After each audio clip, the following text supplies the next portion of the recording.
Welcome to Study Unscripted. Myself Saket, and this is the fourth lecture of GOC. In the previous three lectures, we have completed the general introduction, tetravalency of carbon, the structural representation, then the classification, nomenclature, isomerism, and also the fundamentals of the organic reaction mechanisms. But in this lecture, which is lecture 4, we are going to do the purification of organic compound, also the qualitative analysis of organic compound, and the quantitative analysis.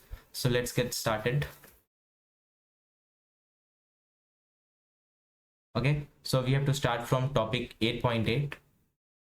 So in this topic we are going to see how do we purify the compounds जो कि हमने organic reaction से या chemical reaction से हमने मिला है. तो उसके लिए कुछ common techniques होते हैं. These techniques are listed below, in which the first one is the sublimation, जिस पे PYQ था in 2024 in NEET examination. Then crystallization, distillation, differential extraction, and the last the chromatography. Now यहाँ पे जो important बात ये है, purity of a compound is determined bye it's melting point और बॉइलिंग पॉइंट. यहाँ पे देखो, purity of a compound is ascertained by determining its melting or boiling point, and most of the pure compounds have sharp melting point and the boiling point. Now यहाँ पे कुछ new methods आ चुके हैं. New methods of checking the purity of an organic compounds are based on the different chromatography techniques पे होते हैं ना, chromatography और स्पेक्ट्रोस्कोपिक टेक्निक्स होते हैं. So these are the types of chromatographic and the spectroscopic techniques.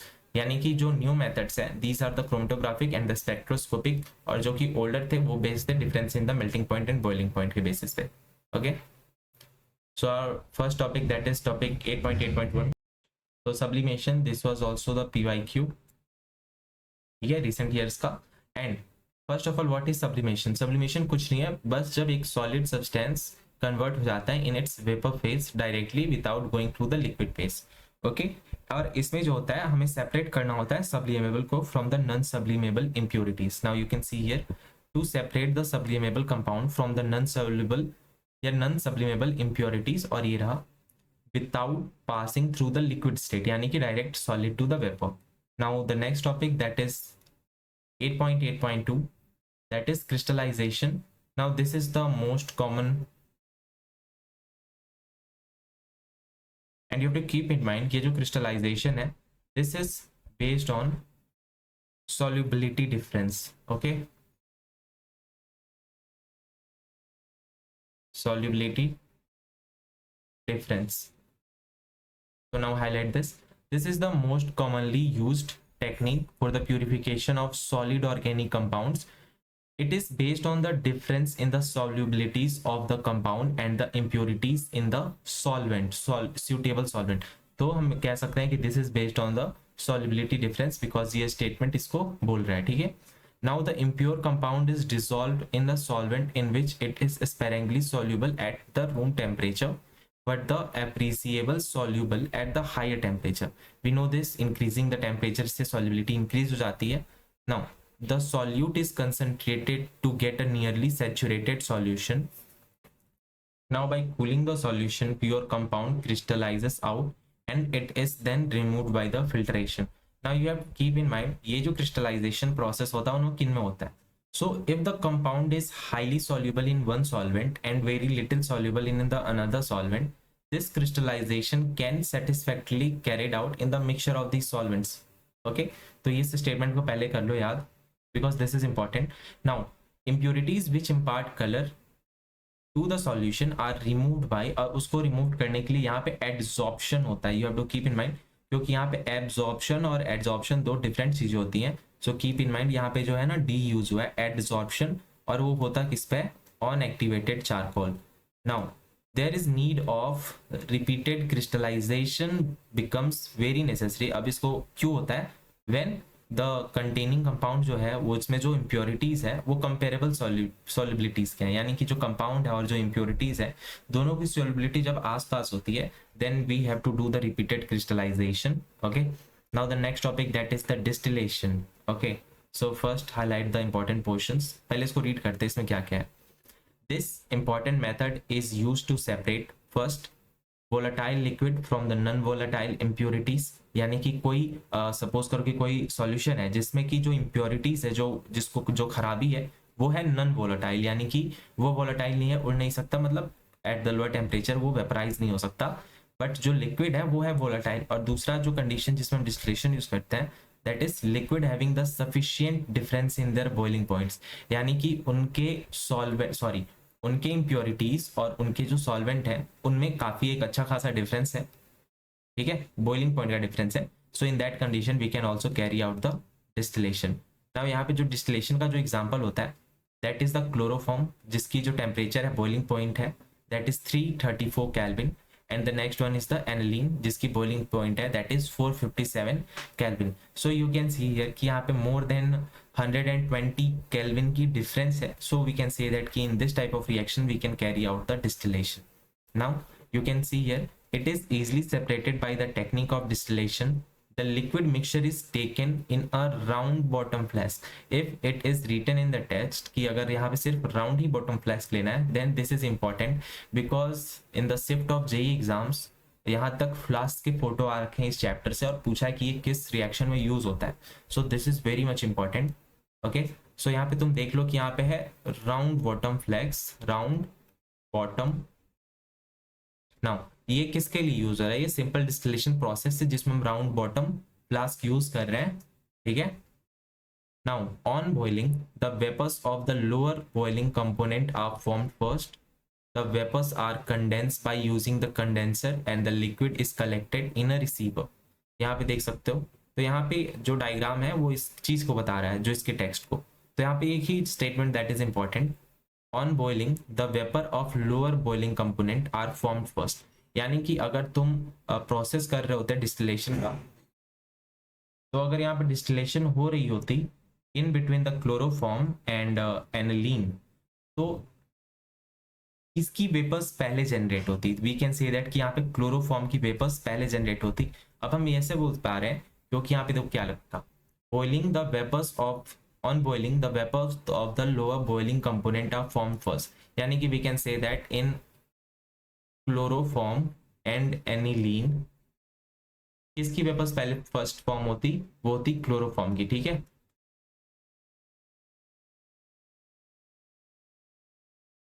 Vapours first form for the chloroform, because जो chloroform की जो बॉइलिंग पॉइंट है दैट इज 334 केल्विन और जो एनिलीन की जो बॉइलिंग पॉइंट है that is 457 Kelvin. Okay. Now the vapors of the higher boiling component form later and the liquid can be collected separately. So by this process दोनों की liquid को हम separate कर लेते हैं। यहाँ पे देख सकते हो वाटर इनलेट है, this is condenser. So we can say that कि कंडेंसर का यूज हम कहाँ पे कर रहे होते हैं, इन सिंपल डिस्टिलेशन। और यहाँ पे जो फ्लास्क होती है that is round bottom. Okay, now let's move to the subtopic of this distillation जो है कि फ्रैक्शनल डिस्टिलेशन। तो पहली बात जो इंपॉर्टेंट है, ये जो फ्रैक्शनल डिस्टिलेशन हम उस कंडीशन में करते हैं जब ज्यादा बॉइलिंग पॉइंट की डिफरेंस नहीं होती, ठीक है। So first read the topic then we will summarise this. If the difference of boiling point of two liquid is not much, in that condition we use the fractional distillation. Now simple distillation cannot be used to separate them, जो कि हम ये distillation देख रहे थे जिसके second point में देखो क्या लिख रखा था, liquid have the sufficient difference in their boiling point, यानी कि ये था सिंपल डिस्टिलेशन के लिए। तो इन दिस कंडीशन, जो कंडीशन हम फ्रैक्शनल डिस्टिलेशन में देख रहे हैं कि इनकी बॉइलिंग पॉइंट्स में ज्यादा डिफरेंस नहीं है, तो ये जो प्रोसेस अप्लाई हो रहा है फ्रैक्शनल डिस्टिलेशन का वो सिंपल डिस्टिलेशन कैरी आउट नहीं कर पाता, वही चीज बता रहे हैं। Now the vapors of such liquids are formed within the same temperature range and are condensed simultaneously. Okay, the technique of fractional distillation is used in such case. In this technique, vapors of liquid mixture are passes through the fractionating column, and this is the important line कि इस technique में vapours जो होते हैं liquid mixture के वो पास होते हैं through the fractionating column before the condensation. तो यहाँ पे बिफोर टर्म भी इंपॉर्टेंट है, ओके, कि बिफोर कंडेंसेशन फ्रैक्शनेटिंग कॉलम से इनकी लिक्विड्स पास होती है। Now the fractionating column is fitted over the mouth of the round bottom flask, यहाँ पे भी हम राउंड बॉटम फ्लैस्क यूज कर रहे हैं। So we have seen this distillation process जो होता है वहां पे हम राउंड बॉटम फ्लैस्क यूज कर सकते हैं, but in fractional distillation also which is also a part of a distillation, okay, यहाँ पे भी हम राउंड बॉटम यूज कर रहे हैं। Now vapours of the liquid with higher boiling point condense before the vapours of the liquid with lower boiling point, यानी कि जो वेपर्स जो जनरेट हो रहे थे वो पहले किसके वेपर्स जनरेट हो रहे थे, लोअर बॉइलिंग पॉइंट के वेपर्स पहले जनरेट हो रहे थे, यहाँ पे तुम देख सकते हो सिंपल डिस्टिलेशन के लिए, ठीक है। The vapors of the lower boiling component were formed first. So these are the simple differences you have to keep in mind. Okay. So यहाँ पे जो important paragraph है, this whole paragraph is important. Just highlight this. अब इसको मैं explain करता हूँ, ठीक है। यहाँ पे लिखा क्या है, यहाँ पे बस एक चीज लिख रखा है, वेपर प्रेशर, देखो यहाँ पे देखो, vapours of the liquid with higher boiling point condense before the vapours of the liquid with lower boiling point. यानी कि vapour of liquid with higher boiling point condense हो जाता है vapour of liquid with the lower boiling point, और यहाँ पे जो वेपराइजिंग होती है ना वो ऊपर जाती है, up in the fractionating column become rich in more volatile component. यानी कि जैसे जैसे वो ऊपर की तरफ जाते हैं तो वहाँ पे वो रिच होते जाते हैं, जिसकी फ्रैक्शनेटिंग कॉलम में वोलेटिलिटी ज्यादा होती है। सो यहाँ पे देखो क्या लिख रखा, the vapours of the vapour rising up in the fractionating column become rich in more volatile component.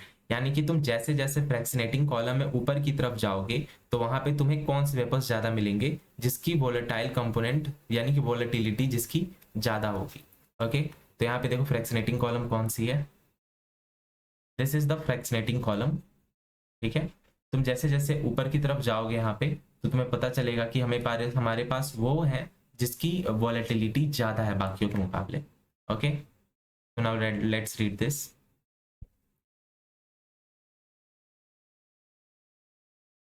Time the vapors reach the top of the fractionating column, these are rich in the more volatile component. Okay, now fractionating columns are available in various sizes and design, और ये रहा fractionating column के जो designs हैं, पहला है that is the simple packed column and दूसरा है that is the bubble plate column. Now you have to keep in mind इनके भी names को because diagrams पूछे जा सकते हैं।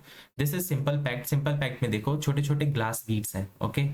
और जो बबल प्लेट कॉलम है यहाँ पे कोई ग्लास बीड्स नहीं यूज हो रहे हैं, यहाँ पे एक स्ट्रक्चर क्रिएट किया हुआ है जो कि प्लेट जैसा है, जहाँ पे लिक्विड जब कंडेंस होते होंगे तो वहाँ पे अटक जाते होंगे, रेस्ट कर पाते होंगे, ठीक है। So this is the bubble plate column and the first one is the simple packed column जहाँ पे ग्लास बीड यूज हो रहे होते हैं। Now fractionating column provides mini surface for heat exchange between the ascending vapours. Ascending यानी कि जो नीचे से ऊपर की तरफ जो जा रहे हैं vapours because of the heating process, तो यहाँ पे डिफरेंट स्टेज पे हमें डिफरेंट सरफेस एरिया मौजूद होता है जहाँ पे वो रुक के कंडेंस हो सकते हैं। Okay, some of the condensing liquid in the fractionating column obtains heat from the ascending vapours and revaporises. For example देखो ये बोलना क्या चाहता है, यहाँ पे तुमने हीट दिया था, ठीक है, इसको हटाओ, यहाँ पे देखो, यहाँ पे तुमने हीट दे रखा है और यहाँ पे जो तुम्हारा राउंड बॉटम फ्लास्क है यहाँ से कुछ बिकॉज ऑफ हीट एनर्जी ऊपर की तरफ क्या, जैसे जैसे ऊपर की तरफ जा रहे हैं उनकी वॉलेटिलिटी वो ऊपर वहीं जा पा रहे हैं, जो ज्यादा वॉलेटाइल है वो ऊपर जा रहे हैं, यानी कि जो जो कम वॉलेटाइल थे वो नीचे की तरफ वापस कंडेंस हो पा रहे थे। बट जब वो कंडेंस हो रहे थे तो वापस से कोई दूसरा मॉलिक्यूल्स ऊपर जा रहा था अपना हीट लेके, तो ये क्या करते हैं, नीचे जो आ रहे होते हैं वो एक्सचेंज कर लेते हैं हीट को और वो वापस से रीवेपराइज हो जाते हैं, यानी कि जो कंडेंस होकर नीचे की तरफ पास आउट हो रहे थे, again receiving the heat from the vaporising molecules of water and again getting revaporised. तो बस यही चीज बोल रहे हैं। Now the vapours thus becomes richer in low boiling component, the vapours of low boiling component ascend to the top of the column, and this is important line कि जो vapour जिसकी बॉइलिंग कंपोनेंट कम होती है वो ऊपर की तरफ रहते हैं। On reaching the top the vapors become pure in low boiling component and pass through the condenser and the pure liquid is collected in a receiver।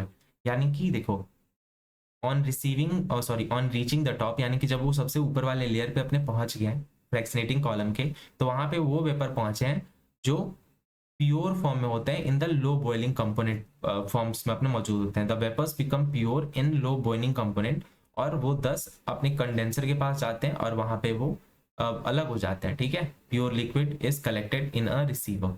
Now after a series of successive distillation the remaining liquids in the distillation flask get enriched in high boiling component, each successive condensation and vaporization। तो हमें यहाँ पे क्या पता लगा, हमें यहाँ पे ये पता लगा कि तुम्हें पता है कि जैसे तुमने टेम्परेचर दिया और जब फ्रैक्शनेटिंग कॉलम में वो पास आउट हो रहे थे तो वो क्या हुआ कि जो सबसे टॉप लेयर पे जो मॉलिक्यूल्स जो पहुंचे, जो वेपर्स पहुंचे, the vapours become pure in low boiling component, यानी कि वो वेपर जो थे वो लो बॉइलिंग कंपोनेंट के थे, यानी कि जो जो नहीं पहुंच पा रहे हैं ना, या जो वापस कंडेंस हो पा रहे हैं, जो वापस रीवेपोराइज नहीं हो पा रहे हैं, यानी कि जो वापस से फ्लैस्क में मौजूद रह गए हैं, these are having high boiling components. Okay, तो तुम कह सकते हो each successive condensation and vaporisation unit is the fractionating column.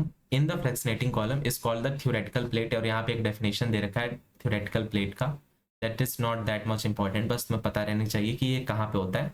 This is present in the fractional distillation. Okay, now commercial columns with 100 of plates are also available. Okay. और यहाँ पे तुम देख सकते हो एग्जाम्पल में जो दे रखा था, one of the technological application of fractional distillation is to separate the different fractions of crude oil in the petroleum industry. और ये रहा इसका एग्जांपल जहां पे ये यूज होता है, ठीक है, ये यूज हो रहा है crude oil in the petroleum industry. Now ये जो टॉपिक्स है यहाँ पे इनकी थ्योरी से ज़्यादा इंपॉर्टेंस होते हैं इनके examples. So after completing all this we will see, और एक जगह पे इनके सारे एग्जाम्पल्स को हम समराइज कर लेंगे. Now the next one is the distillation under the reduced pressure. Okay, ना यहाँ पे जो भी प्रोसेस है उनके सबके अलग इंपॉर्टेंस है, और ये जो नया वाला पॉइंट यहाँ पे हम देखने वाले हैं that is about the distillation under the reduced pressure.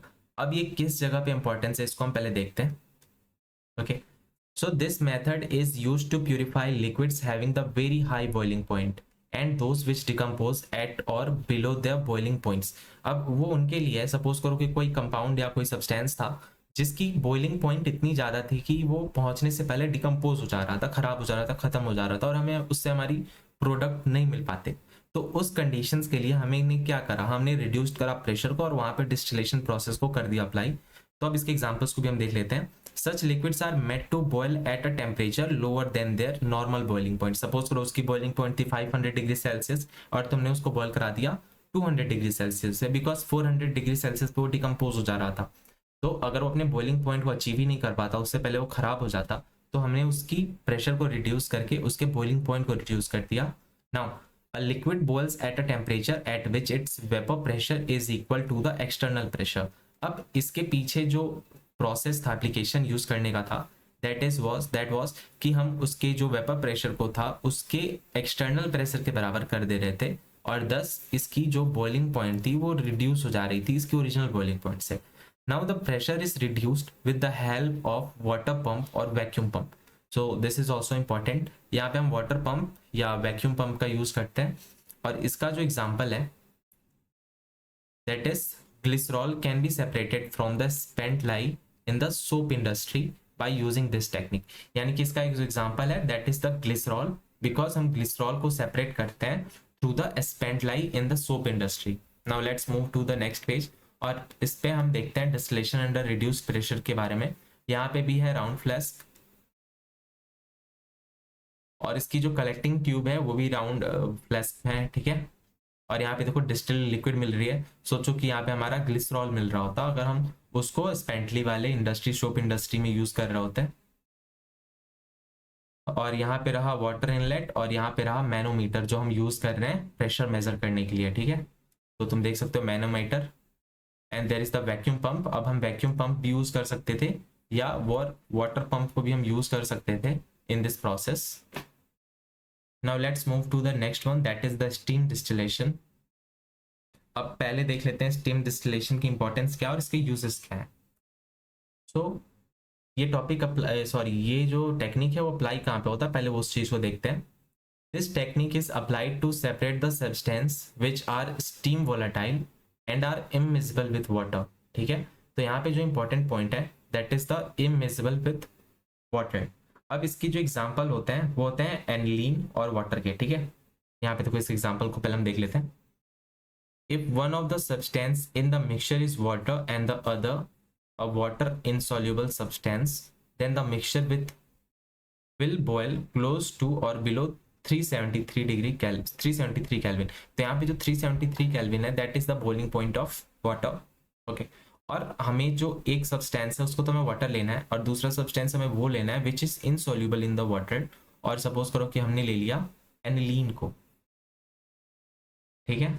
यहाँ पे देखो एनिलीन वाटर मिक्सचर, तो इसके एग्जाम्पल हो सकते हैं इस वाले, ठीक है. नाउ यहाँ पे देखो क्या इंपॉर्टेंट लाइन है. In steam distillation the liquid boils when the sum of vapor pressure due to the organic liquid which is P1 and due to the water which is P2 becomes equal to the atmospheric pressure। यानी कि हम कह सकते हैं कि ये जो हमारा स्टीम डिस्टिलेशन होता है उसमें जो लिक्विड बॉयल करनी होती है तो उसमें हम क्या करते हैं, हमारे जो दो सब्सटेंस हैं, पहला जो वाटर था और दूसरा जो था इनसॉल्युबल ऑफ वाटर, जो भी सब्सटेंस हम ले रहे थे ऑर्गेनिक सब्सटेंस, उन दोनों का प्रेशर सपोज करो हम P1 और P2 ले लेते हैं और दोनों को जब हम ऐड करते हैं तो वो जो हमारा प्रेशर आता है, अगर वो हमारा प्रेशर एटमॉस्फेयर के बराबर इक्वल हो जाए एटमॉस्फेरिक प्रेशर के, then we can say that कि इन दिस कंडीशन ये बॉयल होगा। ओके, और इसके एग्जांपल को भी हमने देख लिया, aniline mixture water. Now let's move to the next topic, that is the differential extraction. So first read this.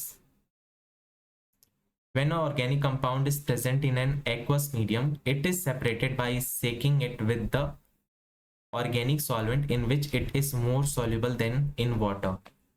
So in this we can say that कि जो ये तुम्हारे differential extraction है, this is also based on the solubility difference. Okay और जो दूसरा point यहाँ पे वो हो सकता है, जब इसको हम शेक करेंगे तो ऑन शेकिंग ये सेपरेट हो जाएगा when it is more soluble than water. ठीक है, यहाँ पे तुम देख सकते हो it is separated by shaking it with an organic solvent in which it is more soluble than the water than in water. Suppose करो कि हम जो अपना सॉल्वेंट ले रहे थे उसको हमने वाटर में ले रखा था, तो जब हम वाटर से उसको निकाल के किसी दूसरे सॉल्वेंट में डालते हैं, ऑर्गेनिक सॉल्वेंट डालते हैं जिसमें वो ज्यादा सॉल्युबल है वाटर के मुकाबले, तो इन दैट कंडीशन बस हमारे हल्के से शेकिंग से, उसको हल्के से हिलाने से वो दोनों सेपरेट हो जाएगा। Okay, the organic solvent and the aqueous solution should be immiscible, यानी कि ये दोनों इनसॉल्युबल होने चाहिए एक दूसरे में with each other, so that they form two distinct layer which can be separated by the separatory funnel. Now the organic solvent is later removed by the distillation or evaporation। तो यहाँ पे जो हम organic solvent ले रहे थे उसको remove करने के लिए हमें डिस्टिलेशन या इवेपोरेशन की हेल्प लेनी पड़ेगी। Okay, to get back the compound. Now differential extraction is carried out in the separatory funnel as shown in the figure 8.10। और हम देख लेते हैं कहाँ पे है वो फिगर 8.10। यहाँ पे तुम देख सकते हो, यहाँ पे जो ऑर्गेनिक कंपाउंड है इन एक्वस लेयर, यहाँ पे तुम दो लेयर्स को देख सकते हो। ठीक है, सो इस समय ये पता चल रहा है दिस इज इमिसिबल, यानी कि दोनों एक दूसरे में घुलनशील नहीं है। ठीक है, so if the organic compound is less soluble in the organic solvent, a very large quantity of solvent would be required to extract even a small quantity of the compound. So this was the only reason हम उसकी solubility को अच्छे खासे में ले रहे थे। ठीक है, ना इसको हाईलाइट कर लो, if the organic compound is less soluble than the organic solvent in a large, देखें तब उस कंडीशन में हमारे पास ज़्यादा क्वांटिटी लगेगी to get a small quantity of the compound. तो this technique of continuous extraction is employed in such case. तो अगर ऐसा कुछ कंडीशन होता है तो उसके लिए हम कंटिन्यूअस एक्सट्रैक्शन को यूज करते हैं।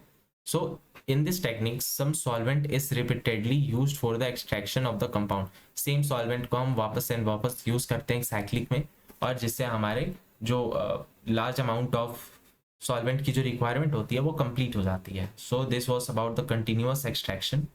ठीक है, तो जो कंटिन्यूअस एक्सट्रैक्शन का जो क्राइटेरिया था उसको तुम लिख लो एक जगह पे। ठीक है, that is organic compound less soluble in organic solvent। Okay, so then हमें यूज करना पड़ता है कंटिन्यूअस एक्सट्रैक्शन का, बिकॉज हमारे को रिक्वायरमेंट होती है लार्ज अमाउंट ऑफ सॉल्वेंट की। ठीक है, to get the small quantity of the compound. So हम रिपीटेटिव इसको यूज करने के लिए हम कंटिन्यूअस एक्सट्रैक्शन का यूज कर लेते हैं। नाउ द नेक्स्ट सब topic that is the chromatography. Now first highlight this. This is an important technique extensively used to separate the mixture into their compound। ठीक है, तो इसमें तुम हाईलाइट करो extensive, this is use extensively. और इसमें हमें क्या हेल्प होता है, इसमें हमें यह हेल्प होता है कि ये जो मिक्सचर होते हैं उसको इनके कंपोनेंट्स में ये ब्रेकआउट कर देता है, यानी कि सेपरेट कर देता है। Now to purify compound and also to test the purity of compound. तो यार स्टीम डिस्टिलेशन जो प्रोसेस है उसका रिप्रेजेंटेशन दे रखा है in figure 8.9। You can see here, यहाँ पे हमारा डिस्टिल्ड वाटर, डिस्टिल्ड लिक्विड और जो वाटर का है वो हमें दो डिफरेंट लेयर्स दिख रहे हैं, टू लेयर्स, और ये हैं non soluble in each other, ठीक है, इमिसिबल है। यहाँ पे वाटर इनलेट और यहाँ पे कंपाउंड टू बी डिस्टिल, इसको हमें डिस्टिल करना है और ये रहा हमारा वाटर। ओके, तो this was about the steam distillation. Now ये जो हमारा डायग्राम था स्टीम डिस्टिलेशन का, उससे हमें कोई मतलब नहीं, बिकॉज हम तो यहाँ पे क्रोमेटोग्राफी कर रहे थे।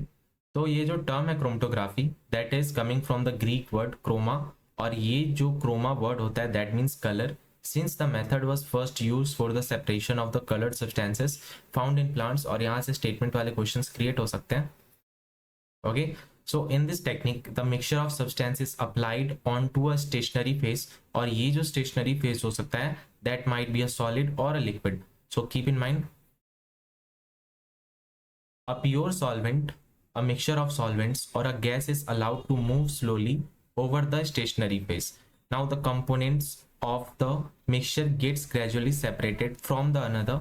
The moving phase is called the mobile phase. Mobile phase is known as the moving phase. Now this chromatography is classified into two types. The first one is that is the adsorption chromatography, and the next one is the partition chromatography. So we are going to do the first, that is the adsorption chromatography. यहाँ पे तुम्हें ध्यान देना है, यहाँ पे D use हो रहा है adsorption में। Okay, so let's highlight this. Adsorption chromatography is based on the fact that different compounds are adsorbed on the adsorbent to different degrees. Okay, so commonly use adsorbents. अब यहाँ पे जो एडजॉर्बेंट्स के जो एग्जांपल दे रखे हैं that is important, that is the silica gel and alumina. So these are the commonly use adsorbents. So when a mobile phase is allowed to move over the stationary phase, और यहाँ पे जो stationery phase है इसको हम बोलते हैं adsorbent. So stationary phase is adsorbent, और the components of the mixture move by varying distance over the stationary phase। और यहाँ पे अगेन ये जो एडजॉर्प्शन क्रोमेटोग्राफी था वो दो टाइप्स में डिवाइड हो जाते हैं, that is the column chromatography and the thin layer chromatography, and this is also based on the principle of differential adsorption. Okay, so in basis पे हम एडजॉर्प्शन क्रोमेटोग्राफी को दो पार्ट्स में तो डिवाइड कर देते हैं। तो now let's check to the next topic. जो ये सब टॉपिक है ना जिसमें हमने दो भागों में बांटा, that was the column chromatography and the thin layer chromatography. तो हम पहले देखते हैं कॉलम क्रोमेटोग्राफी को। सो लेट्स हाईलाइट दिस, पहले इसके टेक्स्ट को कर लेते हैं, then will summarise this topic. Okay, so column chromatography involves the separation of a mixture over a column of adsorbent, जो कि स्टेशनरी फेज है, packed in the glass tube. Now column is fitted with the stopcock at the lower end, ये सब important नहीं है। So the mixture adsorbed on the adsorbent is placed on the top of the adsorbent column packed in the glass tube. ये सब भी उतना important नहीं है, बस यहाँ पे इंपॉर्टेंट कुछ है तो ये है इसके फिगर्स जो दे रखे हैं, बिकॉज ये डायरेक्टली एज इट इज पूछ लिए जाते हैं in several papers of JEE shifts. ये क्वेश्चन पूछे जा चुके हैं, इवन इस डायग्राम से भी पूछे जा चुके हैं, इस एक्स और वाई से पूछे जा चुके हैं। तो इस स्टेटमेंट को तुम हाईलाइट कर लो। The mixture adsorbed on adsorbent is placed on the top of the adsorbent column packed in a glass tube। अब इस चीज को तुम डायग्राम से देखो, जो सबसे नीचे यहाँ पे ग्लास वुड और यहाँ पे जो स्टॉप कॉक है उससे बंद किया हुआ है इस फनल को। नाउ यहाँ पे जो यूज हो रहा है दैट इज द एडसॉर्बेंट, जो कि है स्टेशनरी फेस, जिसको हमने देखा था वो सिलिका जेल या एल्यूमिना हो सकता था, ठीक है, सिलिका जेल और एल्यूमिना। ओके, अब यहाँ पे देखो मिक्सचर ऑफ कंपाउंड्स हैं जो कि ए बी सी हैं, और ये रहा अपना सॉल्वेंट। नाउ यहाँ पे तुम देख सकते हो this is about the column chromatography, और यहाँ पे different stages of separation of the component of mixture को शो कर रखा है। तो यहाँ पे तुम देख लेना ये जो तुम्हारी mixture of compound A B C हैं वो अब अलग होना स्टार्ट हो चुके हैं। And in the next figure you can see this, यहाँ पे ए बी सी जो तीनों मिक्सचर्स थे वो तीनों डिफ्रेंशिएट हो चुके हैं। तो यहाँ पे जो ये ए है, कीप इन माइंड ये वो है जो कि रिएडली एड्सॉर्ब होगा सबसे आसानी से। जो second one is the moderate, और जो लास्ट वन है that is hardly adsorb. Now let's read the text. अब यहाँ पे देखो, an appropriate eluent which is a liquid or a mixture of liquid allowed to flow down the column completely. तो यहाँ पे जो इल्वेंट है ये रहा, सपोज करो ये जो सॉल्वेंट है दैट इज इल्वेंट जो कि मूव कर सकता है, ठीक है। सो इल्वेंट क्या होता है, इट इज अ लिक्विड और a mixture of liquid which is allowed to flow down the column slowly, और इनकी जो मूवमेंट होती है वो स्लो होती है। अब इसको तुम हाईलाइट कर लो, इल्वेंट विच इज अ लिक्विड और a mixture of liquid allowed to flow down the column slowly. यहाँ पे टर्म स्लोली इंपॉर्टेंट है बिकॉज कंफ्यूज अगर करना चाहते हैं यहाँ पे फास्टली स्लोली मॉडरेटली से कंफ्यूज कर सकता, सो कीप इन माइंड यहाँ पे स्लो मूव होता है eluent. Now depending upon the degree of which the compounds are adsorb complete separation takes place. The most readily जो सबसे आसानी से एड्सॉर्ब हो सकता है substance are retained near the top and the others come down in the various distances in the figure 8.11 देख सकते हो, यहाँ तुम देख सकते हो। So this was all about the column chromatography. Then the next point, that is the thin layer chromatography. So let's start this. Thin layer chromatography को हम TLC से बोल के represent कर देते हैं. It is the another type of adsorption chromatography. We have seen this, and this involves the separation of substances of a mixture over a thin layer of an adsorbent coated on glass plate. तो यहाँ पे तुम देख सकते हो हम glass का use कर रहे होते हैं, ग्लास प्लेट का, जिसके ऊपर एड्सॉर्प्शन की एक थिन लेयर कोटिंग होती है। और यहाँ पे देखो ये जो ग्लास प्लेट है उसकी जो थिकनेस दे रखी है that is about 0.2 mm thick, and adsorbent that is silica gel और अलुमिना, जो कि सिमिलर है अपने कॉलम क्रोमेटोग्राफी वाली एड्सॉर्बेंट से, ठीक है, is spread over the glass plate of suitable size. Now अब यहाँ पे देखो जो नेक्स्ट स्टेटमेंट है, the plate is known as thin layer chromatography plate और अ क्रोमा प्लेट। अब ये किस प्लेट के बारे में बोल रहा है, ये इस प्लेट के बारे में बोल रहा है, इस डायग्राम में तुम देख सकते हो। Now this plate developed in the chromatogram, ये जो प्लेट है सपोज करो इसको हम क्या बोल देते हैं, क्रोमा प्लेट बोल देते हैं, ठीक है। This is the chroma plate, और यहाँ पे अंदर में भी देखो ये क्रोमा प्लेट अंदर की तरफ है। So the solution of the mixture is to be separated is applied as a small spot about 2 centimeter above the end of the TLC plate। यानी कि जो सॉल्यूशन के मिक्सचर को हमें सेपरेट करना है उसको हमने एक स्मॉल स्पॉट की तरह डोनेट किया, एंड और वो कहाँ पे हमने डोनेट किया, just 2 centimetre above the end of the TLC plate. तो यहाँ पे देखो ये रहा अपना सैंपल प्लेट, और इसके जो डिस्टेंस के बारे में जो ये दे रखा है that is about the 2 centimetre, okay. और इसकी जो थिकनेस थी, ये जो क्रोमा प्लेट की जो थिकनेस थी इसके बारे में बोल रखा था इसने, दैट वाज अबाउट 0.2 mm, और ये जो अपनी सैंपल डॉट है that is about 2 centimetre above the end plate. Now let's see this, the glass plate is then placed in a close jar, जो कि हम देख सकते हैं डायग्राम में, कंटेनिंग द इल्वेंट। अब इसके अंदर भी इल्वेंट मौजूद है इस जार के अंदर, ठीक है। As the eluent rises up the plate the component of the mixture move up along with the element to different distances depending on the degree of adsorption and separation takes place।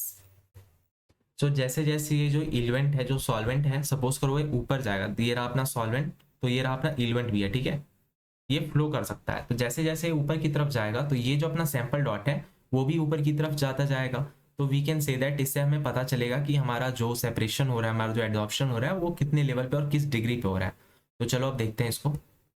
The relative adsorption of each component of the mixture is expressed in the terms of RF, और RF is nothing but the retardation factor, okay। अब ये होता क्या है, distance moved by the substance from the baseline X divided by the distance moved by the solvent from the baseline Y, और ये जो अपना solvent जो baseline Y से ऊपर जा रहा है that is nothing but the eluent, ये जो ऊपर की तरफ जा रहा है, और इससे क्वेश्चंस क्रिएट हो सकते हैं, और ये जेई के कई सारे शिफ्ट में इससे क्वेश्चन आ चुके हैं, ठीक है। सो कीप इन माइंड दोनों के जो नीट और जेई के हैं, दोनों के जो एग्जामिनेशन बॉडी है बोथ आर सेम, जो एनटीए लेता है। सो अगर वहाँ पे क्वेश्चन क्रिएट हो सकता है, so that is not hard कि यहाँ पे भी क्वेश्चन क्रिएट किए जा सकते हैं NEET examination also. So keep in mind अभी तक यहाँ पे नीट से क्वेश्चन क्रिएट नहीं हुए इस टॉपिक से, तो अगर ये नया एरिया है, एक्सप्लोर्ड अभी नहीं है नीट से, बट जेई में से क्वेश्चन हो चुके हैं, और अगर तुम चाहो तो तुम जेई के PYQ कर सकते हो इससे रिलेटेड इस चैप्टर से, ठीक है। सो it will be very helpful for you. अब देखो यहाँ पे अपना जो डेवलप हो चुका है क्रोमेटोग्राम इस प्लेट के सहारे, देखो ये जो तुम्हारा एक्स है ये ऊपर की तरफ जो मूव किया है, और ये जो अपना इल्वेंट था यानी कि सॉल्वेंट था ये बेस लाइन से वाई की तरफ मूव किया है। तो इस दोनों को तुम जब तुम डिवाइड करोगे तो तुम्हारा रिटार्डेशन फैक्टर तुम्हें मिल जाएगा, ठीक है। तो let's move to the next para. अब यहाँ पे इंपॉर्टेंट बातें हैं कुछ। Now the spots of the coloured compounds are visible on the TLC. TLC is a thin layer chromatography plate due to their original colour, ठीक है। Original colour की वजह से ये तो विजिबल हो रहे थे। Now the spots of the colourless compound which are invisible to the eye but fluorescent in UV light. Okay, तो यहाँ पे देखो fluorescence in the UV light, तो जो जो चीजें हमारी आंखों से विजिबल नहीं हो पाती, इनविजिबल होती हैं, तो उसके लिए हमें अपना यूवी लाइट का यूज करना पड़ता है। So it can be detected by putting the plate under the UV light. And अब ये तो हो गया तुम्हारा पहला कंडीशन कि कलरलेस को तुम कैसे देख सकते हो, इनविजिबल वाले को। फर्स्ट में तुमने यूवी लाइट को यूज कर लिया। अब यहाँ पे इसने सेकेंड के लिए बता रखा है, तो उसको अब देखो ये क्या है। So let's change the colour. अब यहाँ पे देखो another detection technique is to place the plate in a covered jar containing the few crystals of iodine. Now spots of the compounds which adsorb iodine will show up as brown spot. तो अब जो second condition में इसने बोला कि हमें iodine jar में इसको रखना होगा और जहाँ पे ये आयोडीन को एड्सॉर्ब करेगा, और जब ये आयोडीन को एड्सॉर्ब करेगा तो ये ब्राउन कलर में क्रिएट करेगा, ठीक है। ब्राउन स्पॉट्स क्रिएट होंगे यहाँ पे। नाउ अब देखो जो नेक्स्ट दे रखा है उसके बारे में देखो। Sometimes an appropriate reagent may also be sprayed on the plate. For example, जो reagent है उसका नाम तुम्हें याद रखना इंपॉर्टेंट है। Amino acids may be detected by spraying the plate with the ninhydrin solution. And this ninhydrin solution, this is important because questions create हो सकते हैं यहाँ से। So let's move to the next page. And in the next page we are going to see the partition chromatography, जो कि second type था chromatography का। जो फर्स्ट टाइप था वो था एड्सॉर्प्शन क्रोमेटोग्राफी, और उसके जो दो टाइप्स थे in adsorption chromatography, that was the column and the thin layer, sorry TLC plate वाला जो था, वो दो क्रोमेटोग्राफी थे अपने, तो उन दोनों को हमने देख लिया। नाउ जो हमारा सेकेंड टाइप ऑफ क्रोमेटोग्राफी था दैट वाज द पार्टीशन। अब इसको हम देखने जा रहे हैं। तो इसका जो एग्जाम्पल होता है वो पेपर क्रोमेटोग्राफी होता है, और इससे डायरेक्ट क्वेश्चन पूछे जाते हैं कि what is the type of partition chromatography, तो कह सकते हो कि वो पेपर क्रोमेटोग्राफी होता है।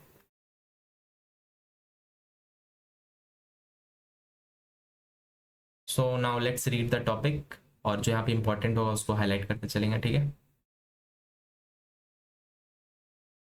Now partition chromatography, this is based on the continuous differential partitioning of the components of a mixture between the stationary and the mobile phase. तो यहाँ पे जो इंपॉर्टेंट है तो हमें हाईलाइट करना है कि ये बेस्ड है on the continuous differential partitioning, ठीक है।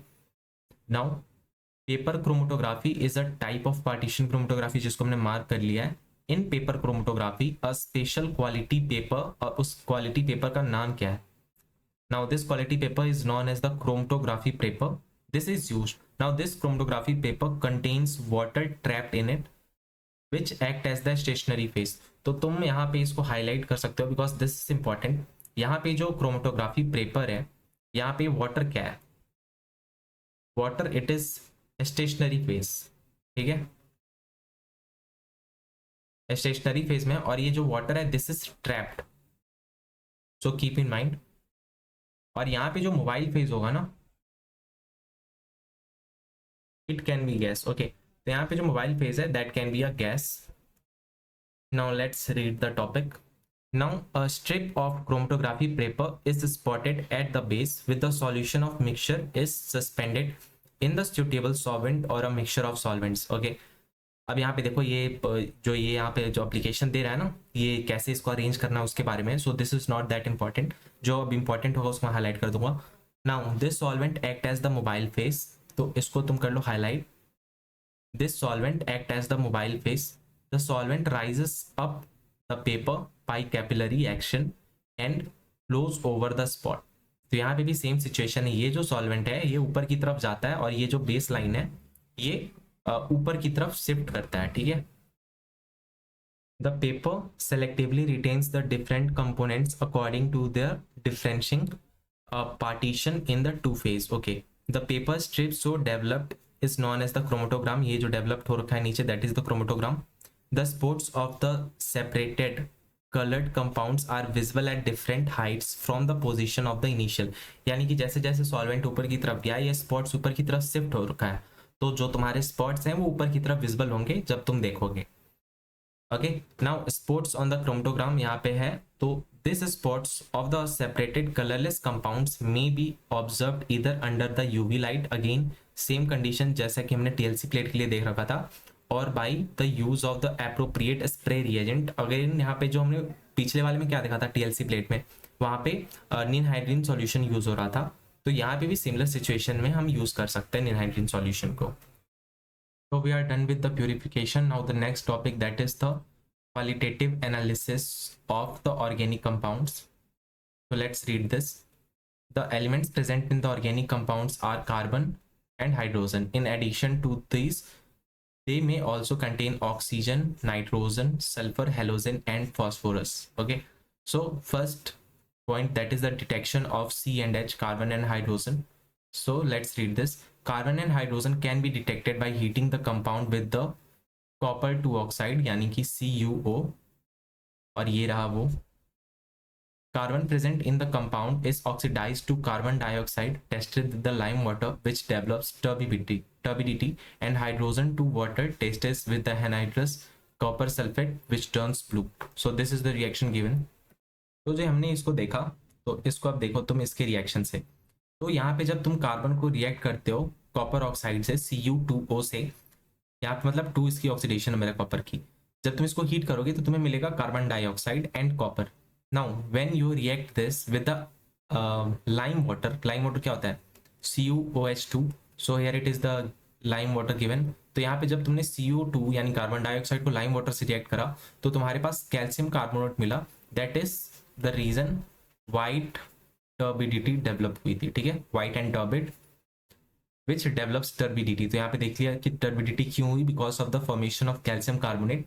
Now when you react the hydrogen with the copper oxide, now then you will get the water, और देखो जब यहाँ पे तुम्हें वाटर मिला then you will reacting this with the copper sulphate which is anhydrous, यानी कि एनहाइड्रस CuSO4 कॉपर सल्फेट, तब तुम्हें मिलता है ब्लू कलर का कॉपर सल्फेट जिसमें 5 वाटर मॉलिक्यूल्स कंटेन्ड है। Okay, so this was about carbon and hydrogen, how to detect. तो यहाँ पे तुम कह सकते हो कि वी नीड कॉपर ऑक्साइड, ठीक है, CuO, और जब कार्बन होगा तब तुम्हें वहाँ पे टर्बिड मिलेगा बिकॉज ऑफ कैल्शियम कार्बोनेट, जब हाइड्रोजन होगा तब तुम्हें वहाँ पे ब्लू कलर मिलेगा because of the anhydrous copper sulphate reacting with water. Now how to detect the other elements other than carbon and hydrogen. तो यहाँ पे देखो, for nitrogen, sulphur, halogen and phosphorus present in an organic compound are detected by, और उस test का नाम है Lassaigne's test. Okay, so keep in mind यहाँ पे जो लेसिनिया टेस्ट है, this is used for detection of nitrogen, sulphur, halogens and phosphorus. So these are the 4 elements जिसकी डिटेक्शन के लिए लेसिनिया टेस्ट यूज होता है। सो the element present in the compound are converted from covalent form into the ionic form by fusing the compound with the sodium metal. Now यहाँ पे जो तुम्हारे elements हैं, these are reacting with the sodium metal, ठीक है, sodium metal only to get converted into ionic from covalent. That is the reason we are reacting this with the sodium metal. Now carbon, nitrogen, sulfur and halogen comes from the organic compound cyanide, sulfide, halide of sodium, so formed on sodium fusion are extracted from the fused mass by boiling it with the distilled water. This extract is known as the sodium fusion extract. Now इसको highlight करो, this is important. सो यहाँ पे जो भी formation हुआ, ये paragraph से हमें ये पता चला, यहाँ पे जो भी हमारे साइनाइड, सल्फाइड या हलाइड के फॉर्म्स मिले while reacting with the sodium, अगर इसको एक्सट्रैक्ट करना है then we will have to just boil it with the distilled water. इसको बॉयल करना होगा with the distilled water। इसको ध्यान से देखो, यहाँ पे क्या लिख रखा, साइनाइड हो, सल्फाइड हो, हलाइड हो of sodium, so formed on sodium fusion are extracted from the fused mass by boiling it with the distilled water। तो अगर इसको एक्सट्रैक्ट करना है, to extract, boil it with distilled water. Now test for nitrogen, यहाँ पे तुमने boil करके extract को तो कर लिया है ना, सोडियम फ्यूजन एक्सट्रैक्ट तो तुमने ले लिया है, अब उस एक्सट्रैक्ट में अगर तुम्हें पता करना है कि किसमें नाइट्रोजन, किसमें हेलोजन, सल्फर, फॉस्फोरस है, तो उसके लिए डिफरेंट रिएक्शंस हैं। तो जो फर्स्ट रिएक्शन है, this is about the nitrogen. Here we are going to find out जो ये सोडियम फ्यूजन एक्सट्रैक्ट था, इसमें नाइट्रोजन है या कोई और कंपाउंड है। तो अगर नाइट्रोजन है तो उसके लिए कौन से कंडीशन है, क्राइटेरिया से, जिससे हमें पता चलता है। So let's read this. Okay, the sodium fusion extract is boiled with the iron 2 sulfate and then acidified with concentrated sulfuric acid। तो यहाँ पे तुम देखो, यहाँ पे मैं डायरेक्ट लिख रहा हूँ, ये जो रिएक्शंस है मैं इसको अपर साइड में तुम्हें फुल फॉर्म में करके दिखा रहा हूँ जिससे पता चल जाएगा क्लियर, ठीक है। Then will read the text. So we are going to react the sodium extract with the FeSO4, यानी कि Fe2SO4 जो होता है ना, यहाँ पे +2 इसकी ऑक्सीडेशन है। Now after reacting this we are going to get the sodium hexacyanide ferrate 2। तो अब वो दिखता कैसा है? सो this is something like this, FeCN6 4 minus। so इसका जो नाम है that is important, that is sodium hexacyanido ferrate, cyanido ferrate. और यहाँ पे जो इसकी ऑक्सीडेशन नंबर है दैट इज 2, यानी कि ये जो 2 है that is the oxidation number of the central atom, ठीक है। नाउ ये जो तुम्हारा सोडियम हेक्सासाइनाइड फेरेट 2 बना है, इसको जब तुम रिएक्ट करोगे with the acidified concentrated H2SO4, ये रिएक्शन जो है मैं जो बता रहा हूँ, ये टेक्स्ट की रिएक्शंस को मैं बता रहा हूँ, ठीक है। यहाँ पे जो दे रखा है मैं उसको बस बता रहा हूँ। तो when you react this with the concentrated H2SO4, then तुम्हें क्या मिलेगा? यहाँ पे जो Fe2 प्लस है, this get converted to Fe3 plus.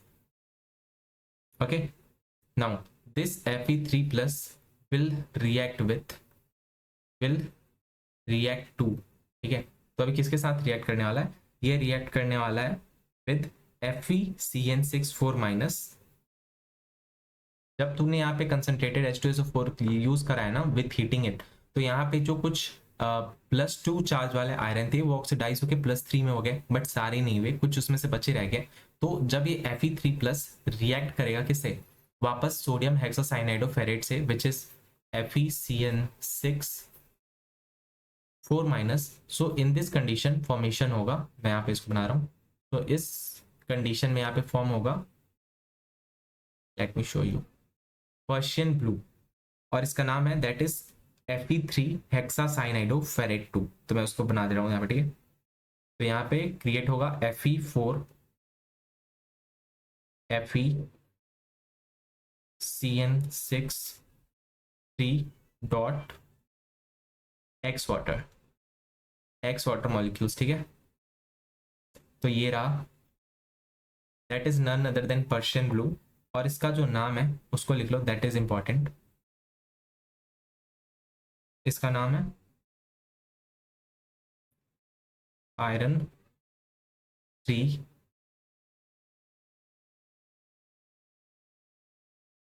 Hexa cyanido ferrate 2। Okay, so keep in mind.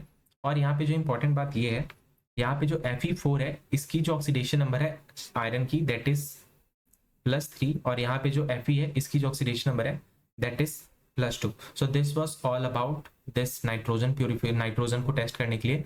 और यहाँ पे जो ये जो डेवलप हुआ iron 3 हेक्सासाइनाइडोफेरेट 2, that is the Persian blue in colour. और यहाँ पे शॉर्ट फॉर्म यूज कर रखे हैं इस रिएक्शन के, तो मैंने इसको एलाबोरेट कर दिया यहाँ पे, सो यू कैन राइट। तो यहाँ पे जो चीजें भी हैं सबको यहाँ पे हमने लिख रखा है, so nothing to worry, you can read this. Okay, so let's move to the next topic, that is the test for sulfur. So in this first statement given, the sodium fusion extract is acidified with the acetic acid।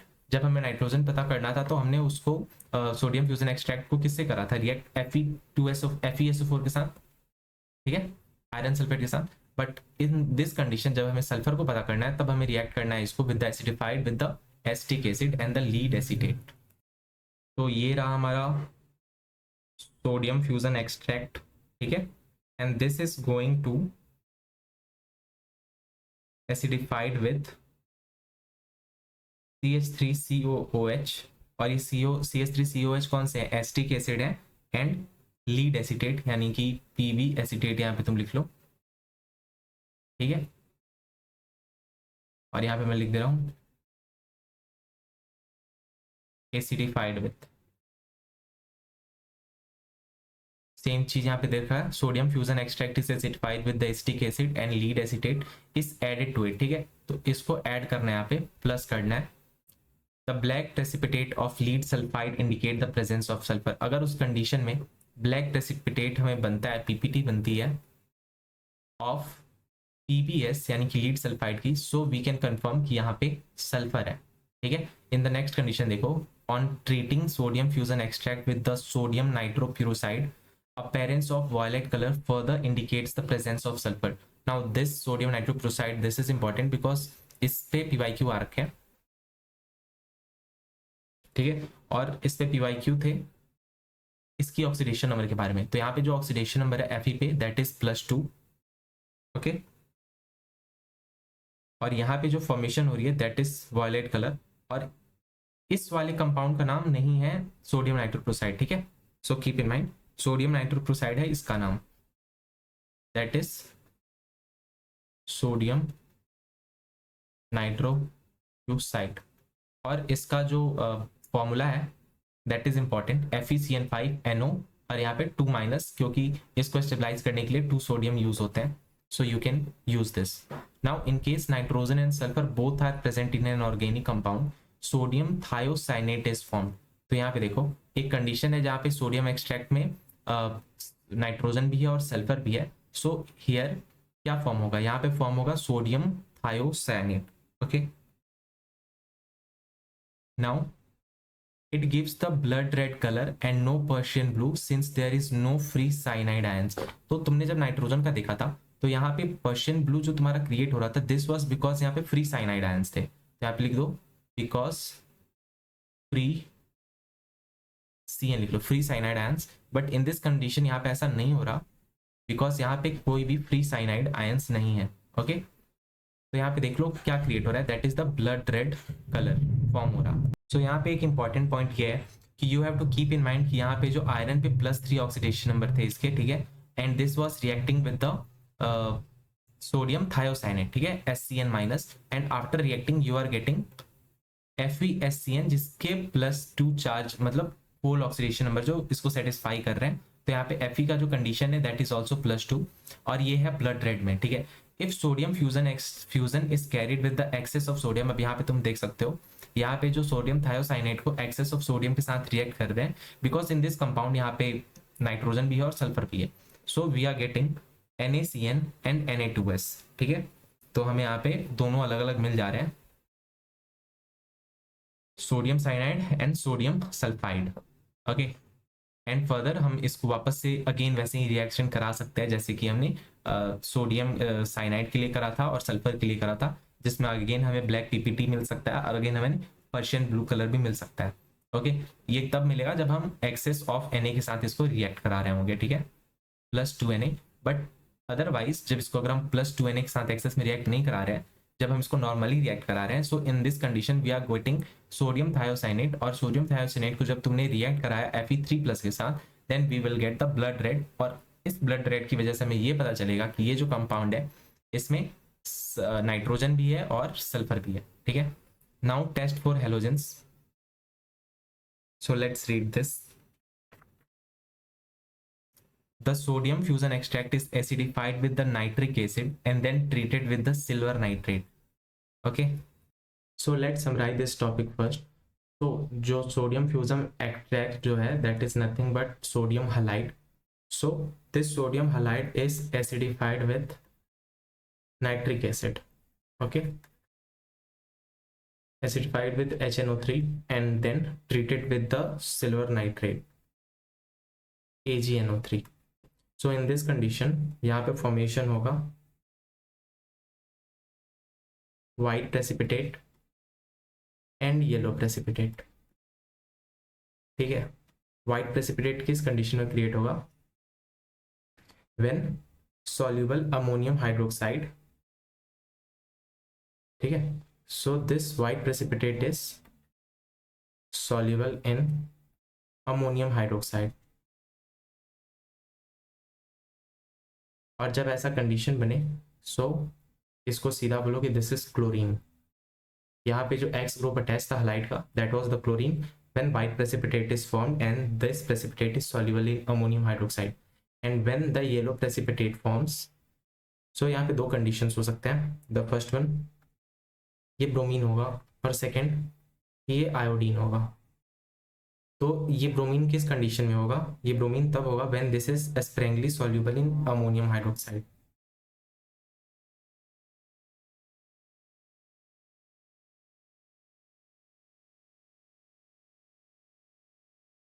और iodine ये तब बनाएगा when this is insoluble in ammonium hydroxide. Okay, so this was all about this reaction for halogens. Now what if जो ये तुम्हारा sodium halide है यहाँ पे इसमें कंटेन्ड हो सल्फर या फिर नाइट्रोजन के कोई ग्रुप्स कंटेन्ड हो, तो उस कंडीशन में तुम क्या करोगे? सो यहाँ पे फर्स्ट हमें क्या करना है, boil this with concentrated HNO3। ठीक है, अब नाउ रीड दिस। यहाँ पे देखो, इफ नाइट्रोजन और sulphur is present in the compound then the sodium fusion extract is first boiled with the concentrated nitric acid to decompose the cyanide or sulfide of sodium formed during the Lassagne test. So these ions would otherwise interfere with the silver nitrate test for halogens. अगर तुमने इसको react नहीं करा concentrated HNO3 के साथ और उस compound को जिसमें कि सल्फर और नाइट्रोजन के ग्रुप्स हैं, अगर उसको तुमने डायरेक्ट भेज दिया इसमें जब वो सिल्वर नाइट्रेट के साथ रिएक्ट कर रहा था हियर, ठीक है।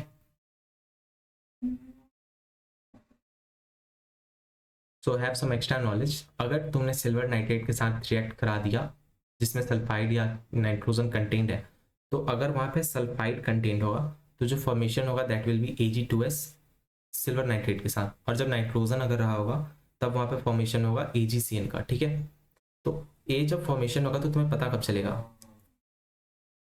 So keep in mind, sulphide वाले केस में ये होगा ब्लैक और साइनाइड वाले केस में ये होगा वाइट। ठीक है, now test for phosphorus. The compound is heated with the oxidising agent. तो यहाँ जो ऑक्सीडाइजिंग एजेंट है that is none other than sodium peroxide, और जो सोडियम पेरोक्साइड का जो फॉर्मूला होता है दैट इज Na2O2। ठीक है, Na2O2। नाउ दिस एक्ट ये करता है कि ये जो फॉस्फोरस होता है उसको ऑक्सीडाइज कर देता है ये फॉस्फेट में। ठीक है, तो यहाँ पे तुम देखो रिएक्शन को, यहाँ पे जो Na3PO4 है जब ये नाइट्रिक एसिड के साथ रिएक्ट कर रहा है, so this thing is getting converted, या तुम कह सकते हो कि ऑक्सीडाइज हो रहा है कि नहीं, अब चेक कर लेते हैं। यहाँ पे फॉस्फेट की जो फॉस्फोरस की जो ऑक्सीडेशन नंबर है दैट इज +5, और यहाँ पे जो ऑक्सीडेशन नंबर है दिस इज ऑल्सो +5। तो यहाँ पे फर्क ये आया है कि जो इलेक्ट्रोपॉजिटिव एलिमेंट है यहाँ पे सोडियम, ये फॉस्फोरस से हट चुका है और यहाँ पे H3PO4 मतलब मेकिंग हो चुका है इसकी। ठीक है, now this H3PO4 is getting reacted with the ammonium molybdate. Now you have to keep this formula in your mind, what is ammonium molybdate, okay, and also with the nitric acid. तो यहाँ पे formation होता है ammonium phosphomolybdate. ठीक है, so just highlight this compound formulas, this is ammonium molybdate and this is ammonium phosphomolybdate. तो keep in mind जो ammonium phosphomolybdate है यहाँ पे देखो फॉस्फोरस ग्रुप आ चुका है, और जो अमोनियम मोलिबेटेट था which was generally a normal ammonium molybdate, यहाँ पे कोई भी फॉस्फोरस ग्रुप नहीं था और यहाँ पे 4 ऑक्सीजन थे। ठीक है, और जो अमोनियम फॉस्फोमोलिबेटेट है यहाँ पे 3 ऑक्सीजन मोलिबेटेट के साथ है और फॉस्फोरस के साथ 4 ऑक्सीजन है। So keep this formulas in your mind and the next topic that is the quantitative analysis. Also keep in mind जो यहाँ पे तुम्हारा प्रोडक्ट की फॉर्मेशन हुई है which is ammonium phosphomolybdate, this is yellow in colour. ठीक है, सो ये पहचान में भी हो सकता है, काम आ सकता है। Now let's read this, the phosphorus present in the compound is oxidise to phosphate, जो कि हमने देखा। Now this solution is boiled with the nitric acid and then treated with the ammonium molybdate. तो यहाँ पे अमोनियम मोलिबेटेट के साथ इसको ट्रीट करने पे अ येलो कलरेशन और precipitate indicates the presence of phosphorus, and this was none other than ammonium phosphomolybdate. So this was also precipitatable. ठीक है, PPT. So now we are left with the quantitative analysis. So let's do this. So now in this topic we are going to determine different percentage composition of the element which are present in the different compounds. Now यहाँ पे हम किसको किसको find out करने वाले हैं. यहाँ पे हम कार्बन का देखेंगे, हाइड्रोजन के लिए देखेंगे nitrogen, phosphorus, sulphur, oxygen and halogens. ठीक है, तो इन एलिमेंट्स के कंपोजिशन को हमें डिटरमाइन करना है फ्रॉम द ऑर्गेनिक कंपाउंड जो भी लिस्टेड होंगे. So first we are going to see about carbon and hydrogen. Now first of all importance क्या है, क्यों हमें डिटरमाइन करना पड़ रहा है. तो इसकी इंपॉर्टेंस पीछे की ये है कि हमें यहाँ पे मास परसेंट डिटरमाइन करना पड़ रहा है डिफरेंट एलिमेंट्स का in the given organic compound, because we have to determine the empirical and the molecular formula. So we need to determine the mass percent of the elements so we can able to determine the empirical as well as the molecular formula. तो अगर statement create होगा तो इसे create हो सकता है. Now next topic that is 8.10.1 that is carbon and hydrogen. और यहाँ पे हम देखेंगे कैसे हम डिटरमाइन कर सकते हैं कार्बन और हाइड्रोजन के लिए. So first let's read the topic and then we will summarise this. Both carbon and hydrogen are estimated in one experiment. Okay, a non-mass of an organic compound is burnt in the presence of excess of oxygen and the copper oxide. तो यहाँ पे ये पता चलता है कि हमारा जो ऑर्गेनिक कंपाउंड हमें जो लेना है उसकी मास हमें पता होनी चाहिए. ठीक है, और उसको हमें बर्न करना है in the excess of oxygen and copper oxide यानी कि CuO. और ये दोनों कार्बन और हाइड्रोजन को डिटरमाइन करने के लिए हमें सिंगल प्रोसेस ही चाहिए होता है, because in the single process only we are able to determine the mass percent of carbon as well as of hydrogen. तो पहले ये एक स्ट्रक्चर होता है, मतलब एक फॉर्मूला समझ लो जिससे हम डिटरमाइन कर सकते हैं. तो इसकी नीड हमें नहीं पड़ेगी बिकॉज इफ़ यू नो कि तुम्हें कैसे एक केमिकल रिएक्शन को बैलेंस करना है then you can directly do it. But this is also necessary because अगर एग्जामिनेशन बॉडी ने ऐसा कुछ क्वेश्चन क्रिएट किया जहाँ पे इसने डायरेक्ट यही स्ट्रक्चरल फार्मूला को डाल दिया और तुम्हें पता करना हुआ कौन सा करेक्ट है, तो तुम यहाँ पे किसी वैल्यू को पुट कर सकते हो और फाइंड आउट कर सकते हो कि तुम्हारा ये स्ट्रक्चरल फार्मूला करेक्ट है कि नहीं. तो इसे कोई रट्टा मारने की जरूरत नहीं है. ओके, तुम सिंपली एलिमिनेट कर सकते हो फ्रॉम द गिवन ऑप्शंस. जैसे कि तुमने मीथेन के लिए एग्जांपल फॉर एग्जांपल ले लिया, तो मीथेन के लिए कितना ऑक्सीजन चाहिए होता है. ओके, यहाँ पे तुम लिख लो.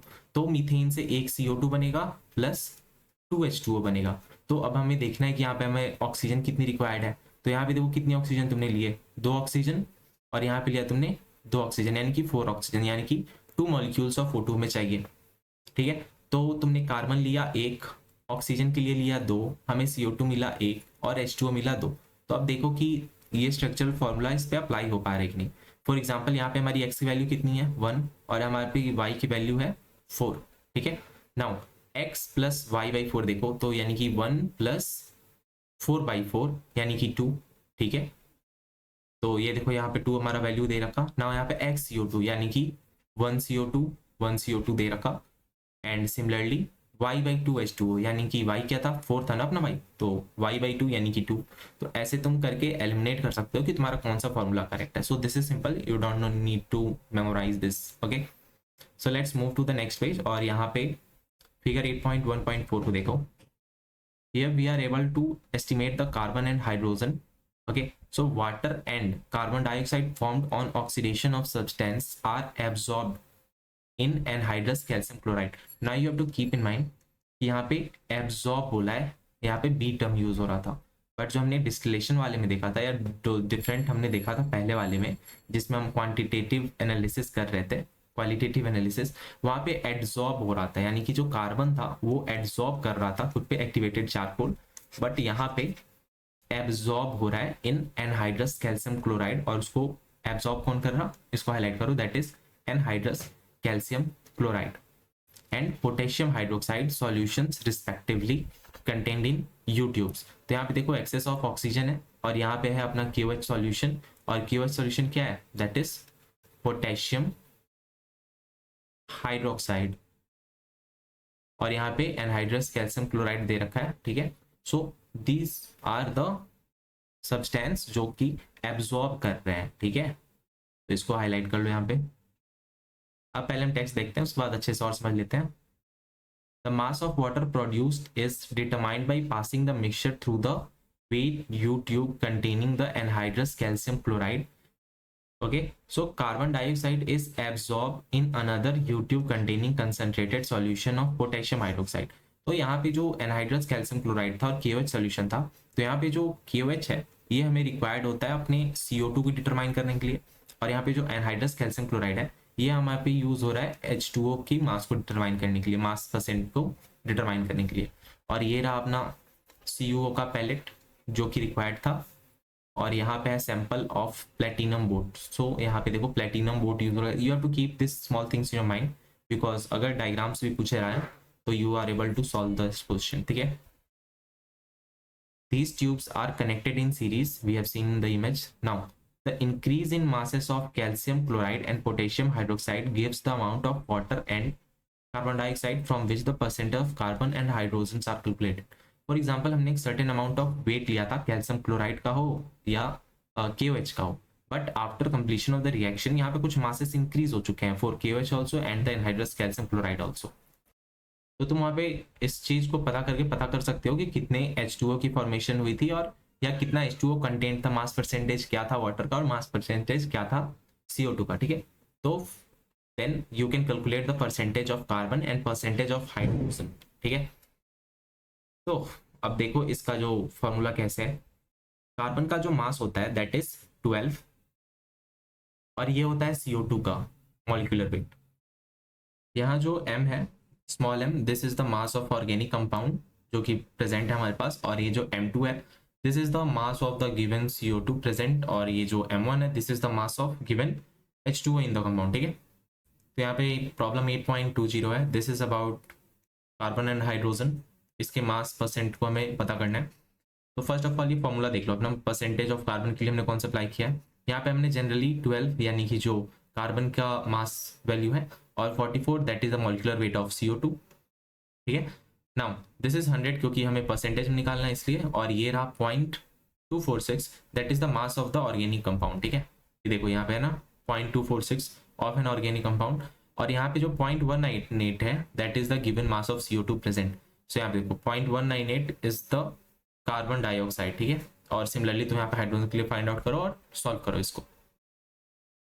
Now the next one is the nitrogen. This is most important because यहाँ से मैक्सिमम क्वेश्चन पूछे जाते हैं, बिकॉज यहाँ पे प्रेजेंट है Dumas method and also Kjeldahl method present है, ठीक है। तो दो मेथड्स है जिससे क्वेश्चन क्रिएट हो सकते हैं, और इस पे PYQ भी काफी आ चुके हैं।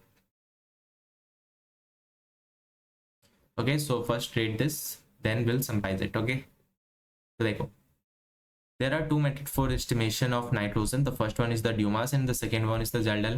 Okay, so about the Duma method हम देखने वाले हैं।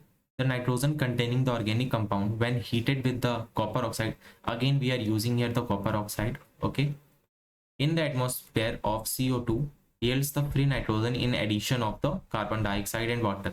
यानी कि यहाँ पे हमें CO2 तो मिलना ही था, H2O भी मिलना था, बट यहाँ पे हमें कुछ नया चीज मिलने वाला है that is the nitrogen in the free atmosphere. और तुम यहाँ पे देखो ये जो C और H है, जैसे कि हमने पहले कार्बन और हाइड्रोजन के डिटेक्शन में देखा था, तो यहाँ पे सिर्फ CH था, बट यहाँ पे जब हम नाइट्रोजन की केस में देख रहे हैं तो इस ऑर्गेनिक कंपाउंड में नाइट्रोजन भी मौजूद है। तो यहाँ पे हमारा जो स्ट्रक्चरल फॉर्मूला है जो कार्बन और हाइड्रोजन के लिए था वहां से थोड़ा स्लाइट डिफरेंट है, बिकॉज हम वहाँ पे क्या कर रहे थे, हम वहाँ पे ये कर रहे थे कि यहाँ पे C सिर्फ X था और यहाँ पे Y/4 था, बस यहाँ पे देखो 2X + Y/2 आ चुका है, यानी कि वैल्यूज चेंज हो रहे हैं। तो इसको भी तुम अगर अगर तुम इसको बैलेंस करना जानते हो ना केमिकल फॉर्मूले को, देन तुम इजिली कर सकते हो, इसको रट्टा नहीं मारना पड़ेगा, ठीक है। तो पहले हम रीड करते हैं, फिर इसको फिर वापस आके देख लेते हैं। Traces of nitrogen oxide formed if any are reduced to nitrogen by passing the gases mixture over the heated copper gas.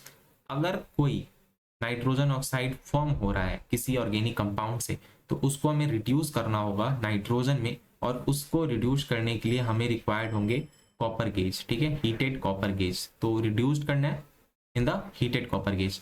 But जब हम पहले देख रहे थे इन कार्बन और हाइड्रोजन वाले में, तो हमें यहाँ पे क्या करना पड़ रहा था, ऑक्सीडेशन करना पड़ रहा था, ठीक है, ऑक्सीडेशन ऑफ द सब्सटेंस, और हमें यहाँ पे रिड्यूस करना पड़ रहा है in the nitrogen case of Dumas method. So the mixture of gases so produced is collected over an aqueous solution of potassium hydroxide which absorbs the CO2. Now you have to keep in mind यहाँ पे absorb बोल रहा है ना, तो confuse मत हो के absorb मत मार देना, यहाँ पे B है absorb है, ठीक है। Nitrogen is collected in the upper part of the graduated tube. Now यहाँ पे सिमिलरली यहाँ पे mg जो है that is the mass of the organic compound given.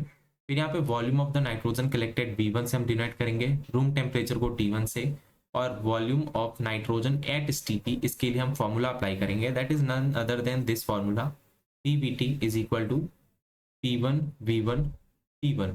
तो सपोज करो कि ये अपना STP वाले कंडीशन के लिए है, तो तुम्हें कुछ नहीं करना, बस यहाँ पे वॉल्यूम को रखना है और बाकी टेम्परेचर को ऊपर भेज दो और प्रेशर को नीचे लेते आओ, ठीक है।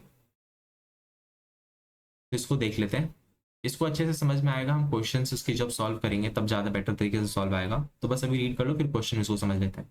Where P1 and V1 are the pressure and the volume of the nitrogen. P1 is different from the atmospheric pressure of course, जैसे कि एटमॉस्फेरिक प्रेशर अगर 760 होगा mm ऑफ Hg, तो यहाँ पे जो P1 होगा वो कुछ और होगा, जैसे 700 हो सकता है, 720 हो सकता है। Now P1 that is atmospheric pressure minus aqueous tension. तो इसको तुम कर लो highlight because this is important, ये डायरेक्ट पूछ सकता है, क्योंकि यहाँ पे तुम देख रहे हो ना कि P1 जो है वो एटमॉस्फेरिक प्रेशर से डिफरेंट है। तो उसके डिफरेंस होने की रीजन क्या है, क्योंकि वहाँ पे एटमॉस्फेरिक प्रेशर से हमें एक्वस टेंशन को सब्सट्रैक्ट करना रह रहा है, इसलिए। Now you know this value कि 22,400 ml of N2 at Stp weighs 28 gram, because ये जो है ये 1 मोल की वैल्यू भी होती है ना इन लीटर्स, तो हम ऐसे भी इसको लिख लेते हैं 22.4 litres of N2 that is equal to 28 grams, okay. Now यहाँ पे जो अपना ड्यूमास मेथड को रिप्रेजेंट करने का जो स्ट्रक्चर है उसको देख लो। The organic compound yields nitrogen gas on heating it with the copper 2 oxide. अब यहाँ पे देखो कॉपर 2 ऑक्साइड अपना ये रहा, copper gauge, copper plus organic compound, course copper oxide, reduce copper gauge. So this is all important. और यहाँ पे हमने CO2 को इनलेट किया है, अंदर की तरफ भेजा है, okay. This is the furnace. Now keep in mind हमने देखा था ना हीटेड कॉपर गेज, तो ये फर्नेंस था। और यहाँ पे तुम्हें इसकी सीरीज को भी पता रहनी चाहिए, अगर याद कर सको तो कर लो बिकॉज इंपॉर्टेंट तो है। तो पहले है कॉपर गेज, सिर्फ गेज पहले आपको गेज, सेकेंड में है plus organic compound OC, third में है कोर्स कॉपर ऑक्साइड कोर्स, और फोर्थ में है रिड्यूस कॉपर गेज, ठीक है, रिड्यूस। तो ऐसे कर लो GOCCR, यानी कि कॉपर ऑक्साइड का गेज, सेकेंड में organic compound plus copper oxide, third में कॉपर ऑक्साइड कोर्स वाला कंडीशन में, और फोर्थ में रिड्यूस कॉपर गेज, ठीक है। और यहाँ पे मरकरी सील है, और यहाँ पे नाइट्रोमीटर है, और यहाँ पे नाइट्रोजन है अपना प्रेजेंट, ठीक है। नाउ यहाँ पे जब तुम्हें वॉल्यूम फाइंड करना हो in ml of N2 at Stp, तो ये रहा 28 जो उसका मास है, और divided by 22,400 ml multiplied by V। तो इसको क्वेश्चन से ज़्यादा देख लो तो ज़्यादा बेटर तरीके से समझ में आएगा। लेकिन जब तुम्हें percentage of nitrogen find out करना है, तो ये देखो पहले तुम्हें 28 रखना है हर कंडीशन में जब तुम ड्यूमास मेथड को अप्लाई कर रहे हो, और उसको डिवाइड करना है 22,400 ml से। फिर तुम वॉल्यूम वो वाली लिखोगे जो तुम फाइंड आउट करोगे आफ्टर अप्लाइंग दिस फॉर्मूला, ठीक है, PVT एट Stp। तो यहाँ से तुम वॉल्यूम फाइंड आउट करोगे क्वेश्चन में से, और 100 से मल्टीप्लाई करोगे because we have to find in percentage. Then यहाँ पे m है that is the mass of the organic compound. So let's see the question 8.21 and here you will get a clarification कि कैसे हम इस फॉर्मूले को अप्लाई करें। सो फर्स्ट सॉल्व दिस, फिर देखते हैं इसमें क्या सीन है। So in Dumas method for estimation of nitrogen, so this is the mass of the organic compound, जिसको हमें एज इट इज लिखना है। यहाँ पे देखो 0.3 of an organic compound give the 50 ml of nitrogen collected at 300 Kelvin temperature and 715 mm pressure। तो ये वो P1 है जो कि डिफरेंट होता है एटमॉस्फेरिक प्रेशर से, यानी कि तुम कह सकते हो atmospheric pressure minus aqueous tension that is equal to 715 mm, ठीक है। So let's find out.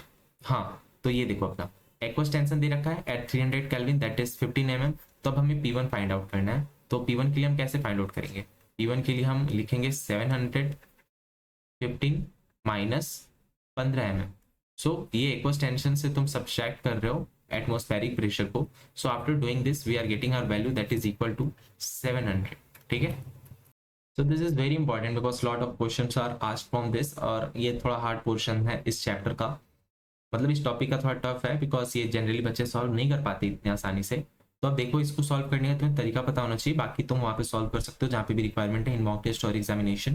तो जैसे कि मैंने बताया था यहाँ पे तुम्हें STP केस के लिए PVT लेना है, और इस वॉल्यूम की हमें रिक्वायरमेंट है, और जो हमारा जो नॉर्मल कंडीशन में पीवीटी है, तो pressure that is equal to 700, volume जो हमारा दे रखा है that is equal to 50 ml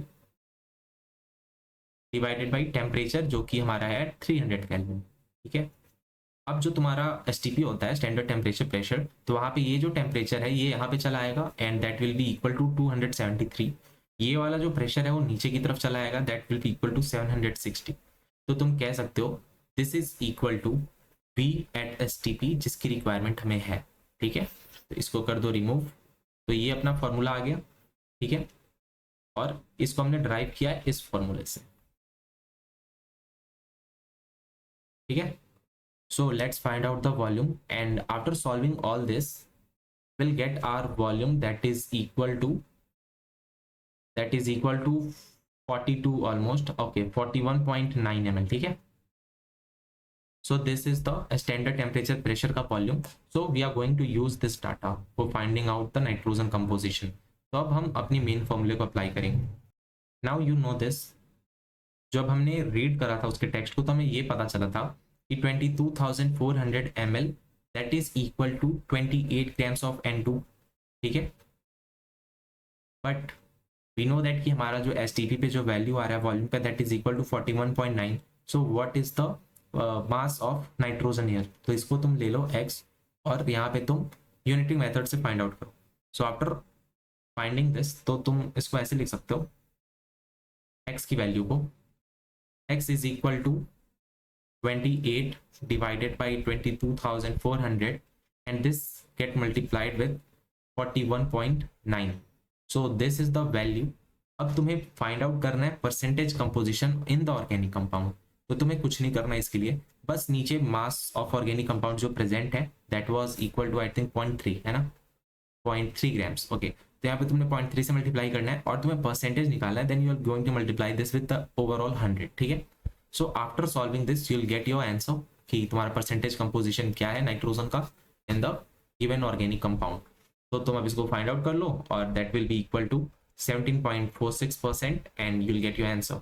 so this is very simple, बस तुम्हें कुछ चीज़ों को याद रखना है, दैट इज इस फॉर्मूले को तुम्हें अप्लाई करने आना चाहिए पीवीटी, और इस वाली वॉल्यूम की हमें इंपॉर्टेंस है।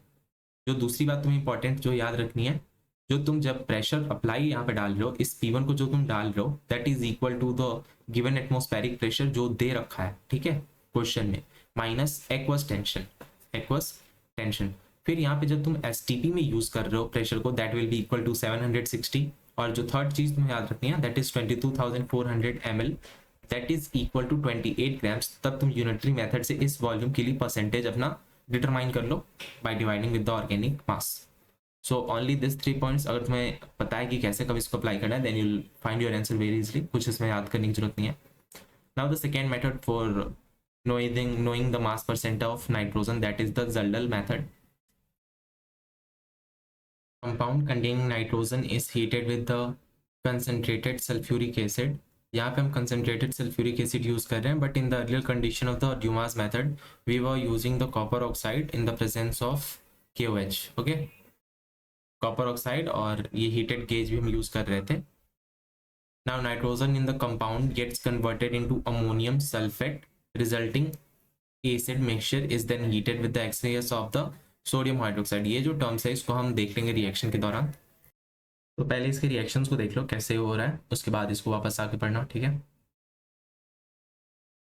ओके, तो first of all this is the organic compound जिसमें नाइट्रोजन कंटेंट है। This is reacting with the H2SO4। okay, so after reaction this is forming ammonium sulfate, ये रहा NH4 to the whole SO4, and जब इसको तुम react करा रहे हो excess of alkali that is 2NaOH, then it is forming Na2SO4 और यहाँ पे जो बाई प्रोडक्ट तुम्हें मिल रहा है that is ammonia।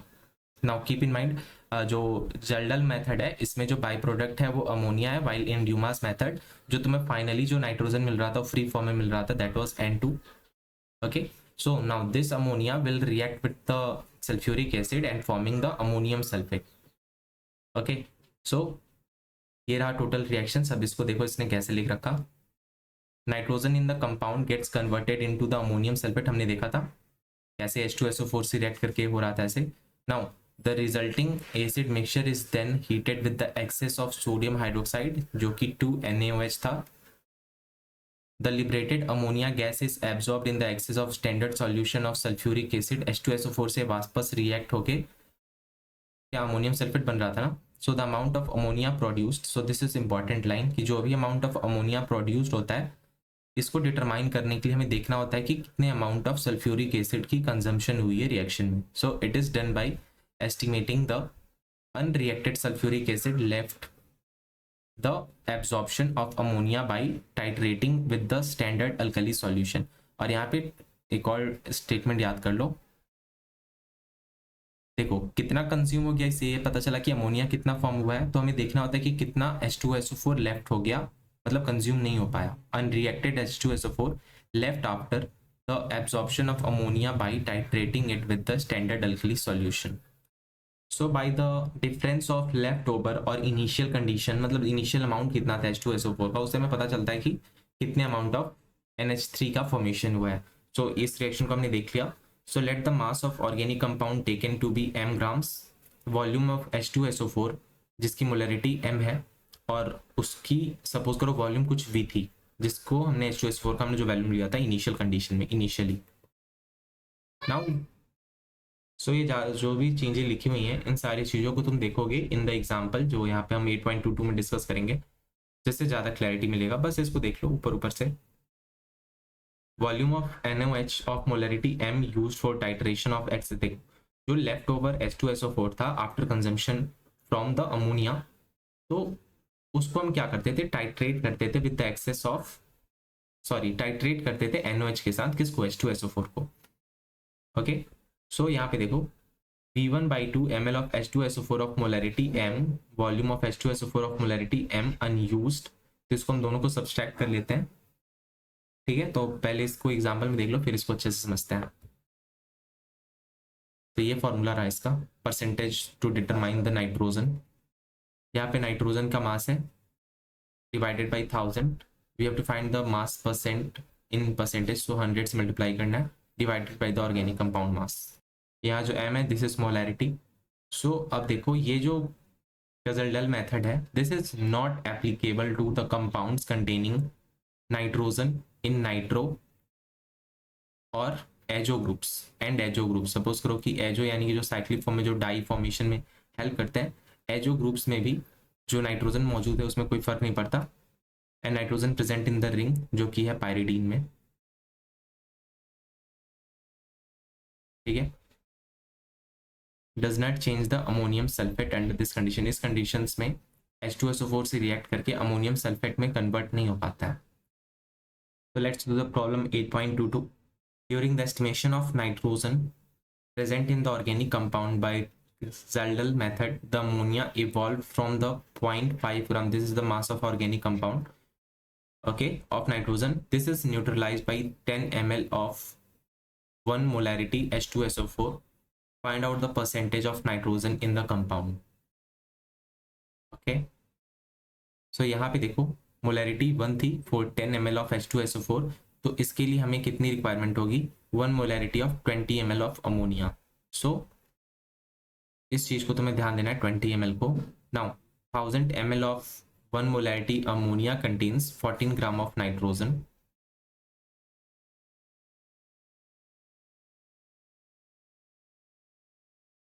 Okay 20 ml कितना कंटेन करेगा,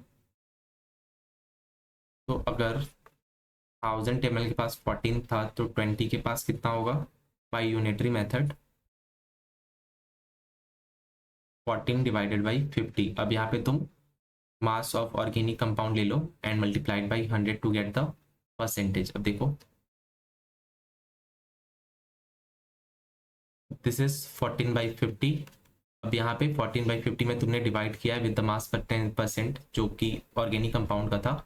टोटल ऑर्गेनिक कंपाउंड की मास कितनी थी 0.5 and you have to find the percentage. तो तुमने 100 से मल्टीप्लाई किया है. So after doing this all you are getting your value as 56%. So this is the percentage of nitrogen contained in the organic compound, that is 56%. now यहाँ पे for halogens, sulfur and oxygen सभी के लिए जो formulas होंगे phosphorus के लिए भी सिमिलर होते हैं. तो see the point 8.10.3 this is about the halogens. और हेलोजेंस में कौन सा मेथड यूज होता है, you have to keep in mind. यहाँ पे मेथड यूज होता है Carius method. Now match the column में क्रिएट हो सकता है ऐसे क्वेश्चन, फॉर एग्जांपल नाइट्रोजन में ड्यूमास था, जल्डल था, हेलोजन में तुम्हें कैरियस मेथड मिल गया, तो ये तुम्हें पता होनी चाहिए, ठीक है। By name you have to keep in mind कि किसका कौन सा मेथड है। सो इन दिस, पहले देखो जो ऑर्गेनिक कंपाउंड होता है, this is reacted with the fuming HNO3 nitric acid, ठीक है, इन हार्ड ग्लास ट्यूब। ये रहा hard glass tube, this is the hard glass tube, and इस ट्यूब को हम बोलते हैं कैरियस tube. So first read this Carris method. Halogen containing the organic compound is heated with the fumic nitric acid in the presence of silver nitrate, ये रहा silver nitrate। और ये जो ग्लास का जो ये है tube, that is known as the Carrier tube. So a known mass of the organic compound is heated with the fumic nitric acid in the presence of silver nitrate contained in the hard glass tube, that is known as the Carrier tube in furnace, ठीक है। So carbon and hydrogen present in the compound, these are oxidized. Carbon and hydrogen are oxidized to CO2 and water.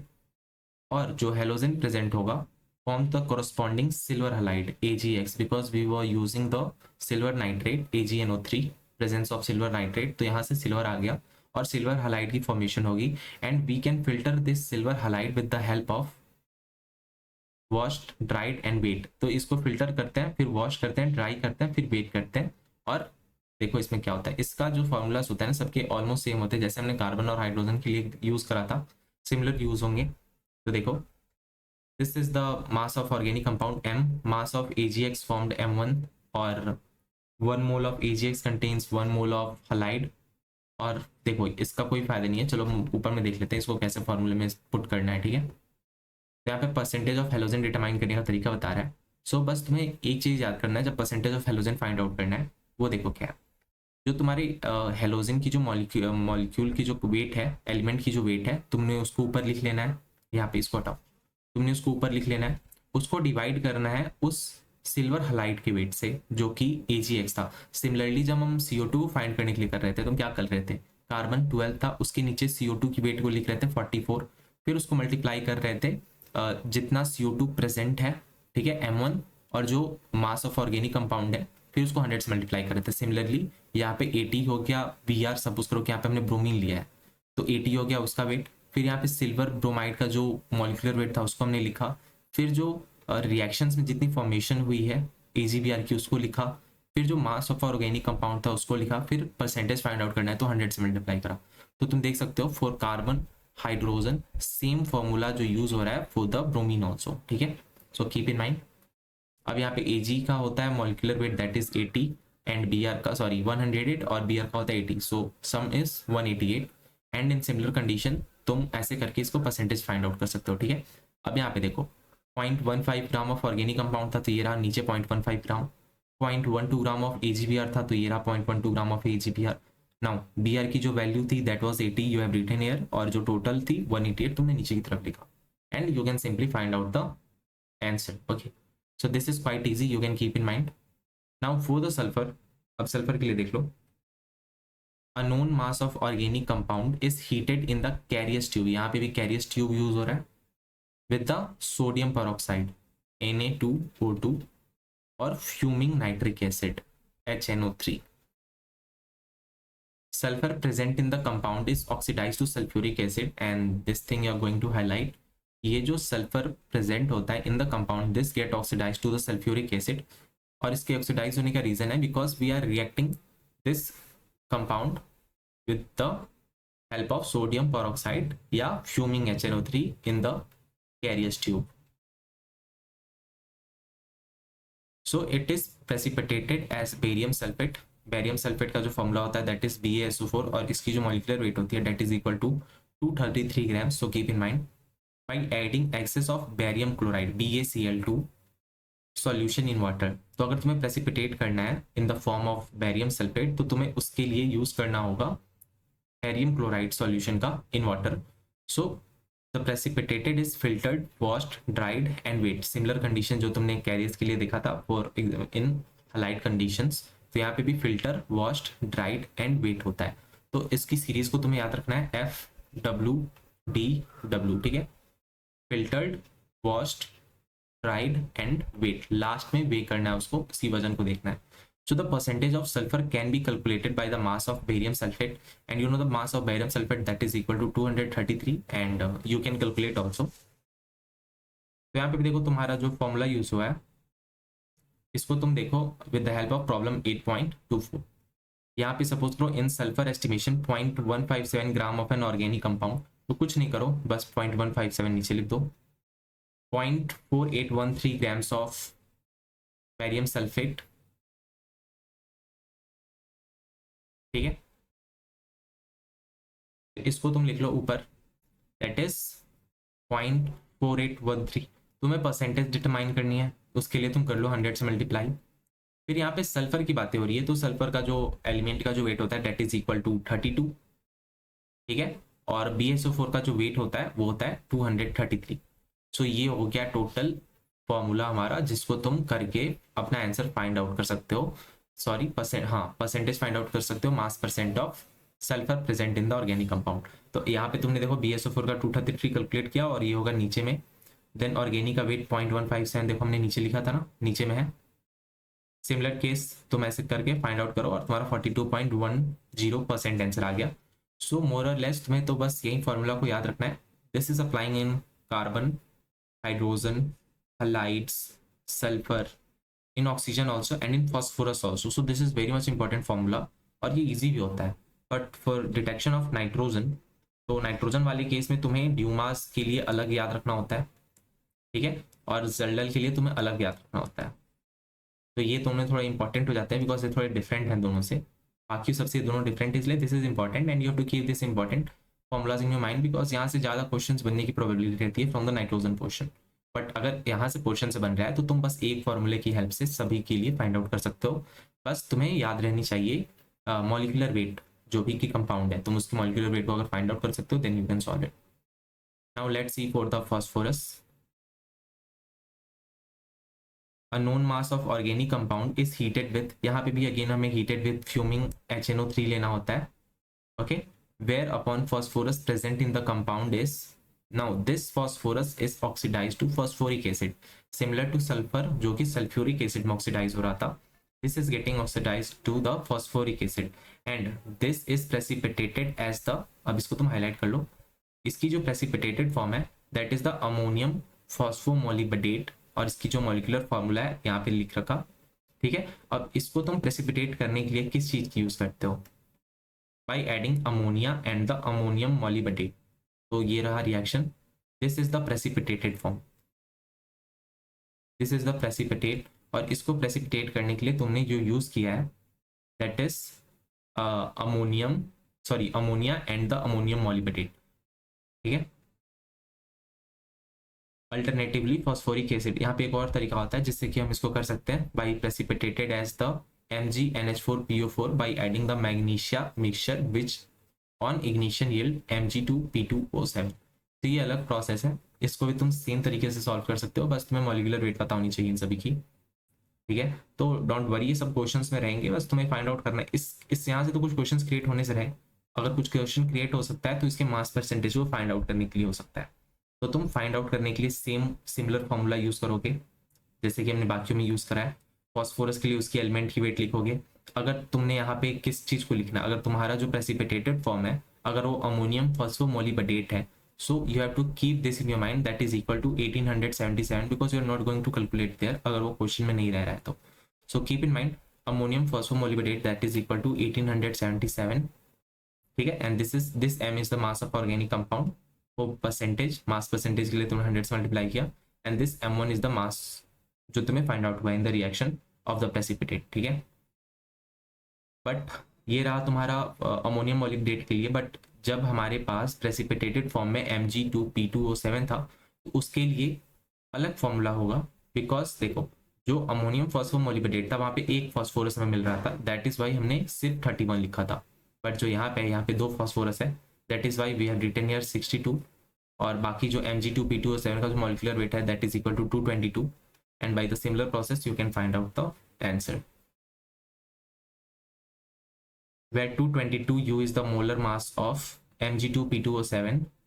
The mass of organic compound taken M1, the mass of Mg2P2O7 formed, and 62 the mass of 2 phosphorus atom present in this compound. So this is quite easy. बस यहाँ पे तुम्हें 62 ध्यान देना है because यहाँ पे 2 phosphorus present है in case of Mg2P2O7, but in the ammonium phosphomolybdate keep the molecular weight in your mind that is equal to Mg2P2O7, sorry, that is equal to 1877.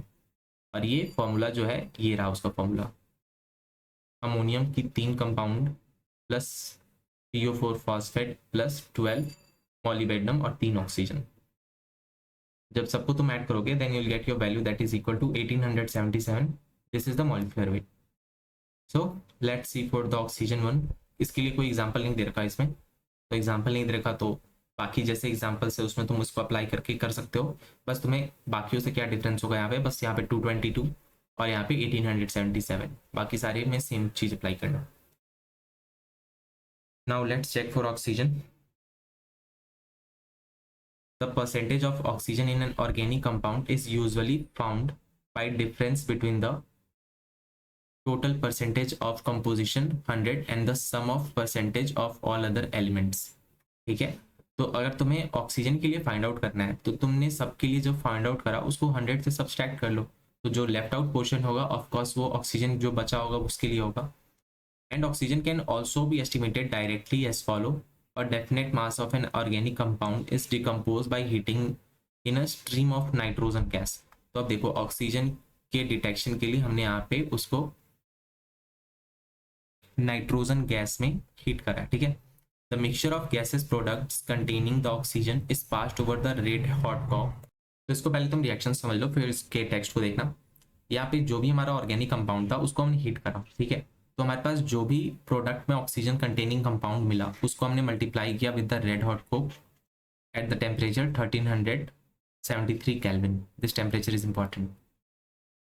And we get CO, carbon monoxide.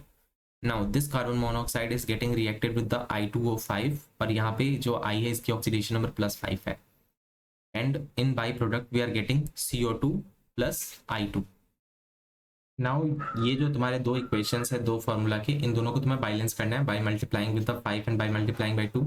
तो इन दोनों में जो तुम्हें important बस बात एक याद रखना है कि 1 मोल ऑफ ऑक्सीजन फॉर्मेशन के लिए जो हमें हुआ ना लिबरेट करना पड़ा 2 mole of CO2. This is only important और इसी बात को तुम याद रखे, सेम स्टेटमेंट को तुम याद रखे, इसके सारे क्वेश्चन को सॉल्व कर लोगे. फॉर एग्जाम्पल सपोज करो कि ऑक्सीजन का जो मॉलिक्यूलर वेट हो गया यहाँ पे that is equal to 32 divided by 2 mole of CO2 का वेट हो गया that is equal to 88.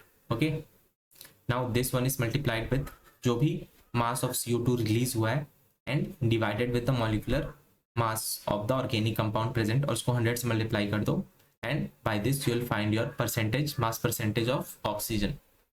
Okay, और ये रहा टोटल फॉर्मूला, बाकी यहाँ पे कुछ नहीं है. हाँ, लास्ट पैराग्राफ में यहाँ पे कुछ इंपॉर्टेंट बातें हैं. सो let's read this. The estimation presently the estimation of elements in the organic compound is carried out by using micro quantities of substances and automatic experimental techniques. ठीक है, माइक्रो क्वांटिटी और automatic experimental technique present के time पे use हो रहा है for estimation of the elements. Now the elements of CHN present in the compound are determined by an apparatus known as CHN element analyzer. यानी कि इसके नाम में ही पता चल रहा है कार्बन हाइड्रोजन और नाइट्रोजन के एलिमेंट को एनालाइज करने के लिए जो apparatus है that is called the CHN element analyzer. The analyzer requires a very small amount of substance that is equal to 1 to 3 milligram and displays the value on screen within a short time. So a detailed discussion of such method is beyond the scope of this book. So हम यहाँ पे discuss नहीं करने वाले इन चीज़ों को. बस keep in mind CHN analyser नाम की कोई चीज़ होती है जो कार्बन हाइड्रोजन और नाइट्रोजन को एनालाइज कर लेता है उसके एलिमेंट्स को, और इसके लिए हमें बहुत ही कम अमाउंट ऑफ सब्सटेंस को देना होता है which is equal to 1 to 3 milligrams. Okay, So we are done with the chapter. This was a quite long chapter. That is the reason यहाँ पे 4 lectures लगे हमें. So this is the summary. Let's read out quickly. In this unit, we have learned some basic concept of structures and reactivity of organic compound, which are formed due to the covalent bondings. The nature of the covalent bonding in organic compound can be described in terms of orbital hybridization. So orbital hybridization के concept पे हम इसके covalent bonding को बता सकते हैं. According to which carbon can be sp3, sp2, sp hybridized orbital.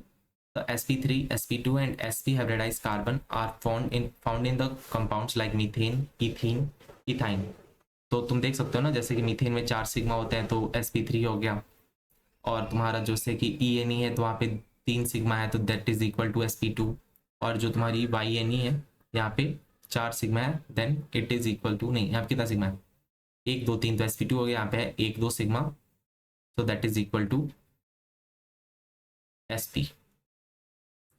The tetrahedral shape of methane, planar shape of ethene and linear shape of ethyne.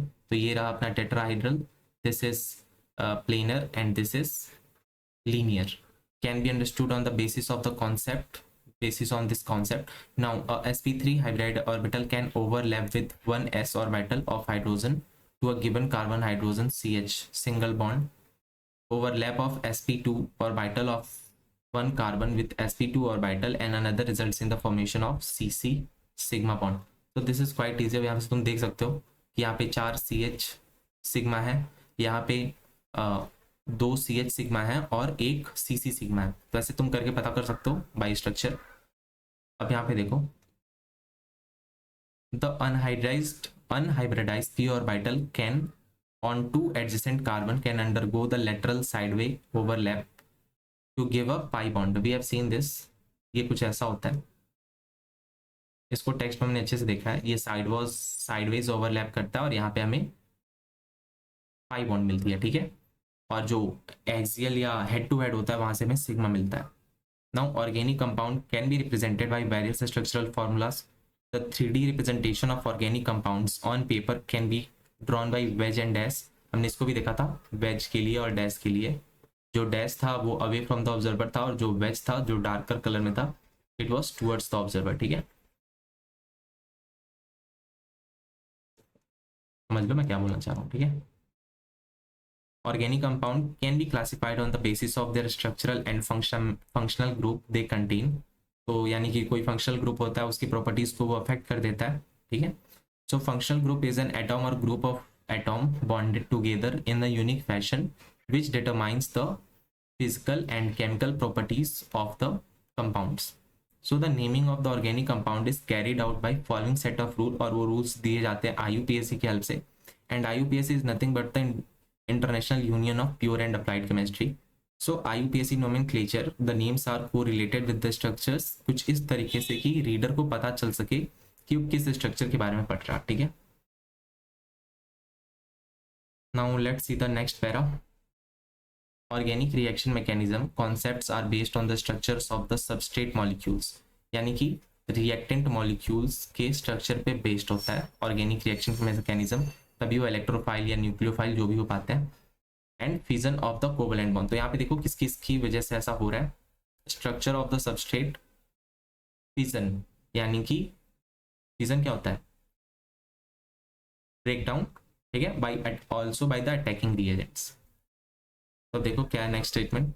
The electron displacement effect and the condition of the reaction. The organic reactions involves breaking and making of covalent bond. पता है सब. A covalent bond may be cleaved by the heterolytic, तो heterolytic में anion cation की generation होंगी, and by the homolytic fission fashion. तो homolytic से तुम्हें free radicals मिलेंगे. So a heterolytic cleavage yields the carbocation या कार्बोनायन, ठीक है, while the homolytic cleavage gives the free radical as the reactive intermediate. These reactions preceding through the heterolytic cleavage involves the complementary pairs of reactive species, यानी कि anion cation, फिर वहाँ पे different reactions proceed हो पाते हैं. So these are electron pairs donors known as the nucleophile, यानी कि इनके पास निगेटिव चार्ज कह लो या एक एक्स्ट्रा लोन पेयर डोनर होते हैं. इलेक्ट्रॉन पेयर एक्सेप्टर को हम बोलते हैं इलेक्ट्रोफाइल, इनके पास इलेक्ट्रॉन की कमी होती है, वो एक्सेप्ट करना चाहते हैं. Now the inductive, resonance, electromeric and hyper conjugative effect with the help of polarization of bond making certain carbon atom and other atom positions as place of low और higher electron density. मतलब ये different reactions जो proceed हो पाते हैं, तो कुछ उनके नाम दे रखे हैं, इंडक्टिव है, रेजोनेंस, इलेक्ट्रोमैग्नेटिव है, इसकी स्टेबिलिटी या ब्रेकिंग में ये रोल प्ले करता है. So we have seen all this things in our previous 3 lectures काफ़ी डिटेल में, तो यहाँ पे उतनी जरूरत नहीं है, बस मैं बता दे रहा हूँ. Organic reaction can be broadly classified into 2 types, that is the substitution, addition, elimination and the rearrangement. ठीक है. सो प्यूरिफिकेशन के बारे में देखो. Purification qualitative quantitative analysis of organic compound carry out होते हैं for determining their structures. The method of purification जो namely होते हैं, सब्लिमेशन एक टाइप का प्यूरिफिकेशन है, डिस्टिलेशन है, डिफरेंशियल एक्सट्रैक्शन है. सो डिफरेंसेस इन वन और मोर फिजिकल प्रॉपर्टीज यहाँ पे हम देख के इसकी बेसिस पे हम डिफरेंट इन प्रोसेस को अप्लाई कर पाते हैं. ठीक है. जैसे कि डिस्टिलेशन है, सब्लिमेशन है. अब जैसे डिस्टिलेशन में हमने देखा कि एक प्रॉपर्टी था जिसकी बॉइलिंग पॉइंट देख के हम डिफरेंस इन बॉइलिंग पॉइंट्स हम यूज कर पा रहे थे, या उनकी सॉल्युबिलिटी डिफरेंस को देख के यूज कर पा रहे थे. So these were the physical properties जिसकी बेसिस पे हम अप्लाई कर पा रहे थे इन चीजों को. Now chromatography, this is useful technique of separation and identification and purification. S, अब इसको ऐसे लिख लो, SIP लिख लो. ठीक है. SIP, this is related to chromatography,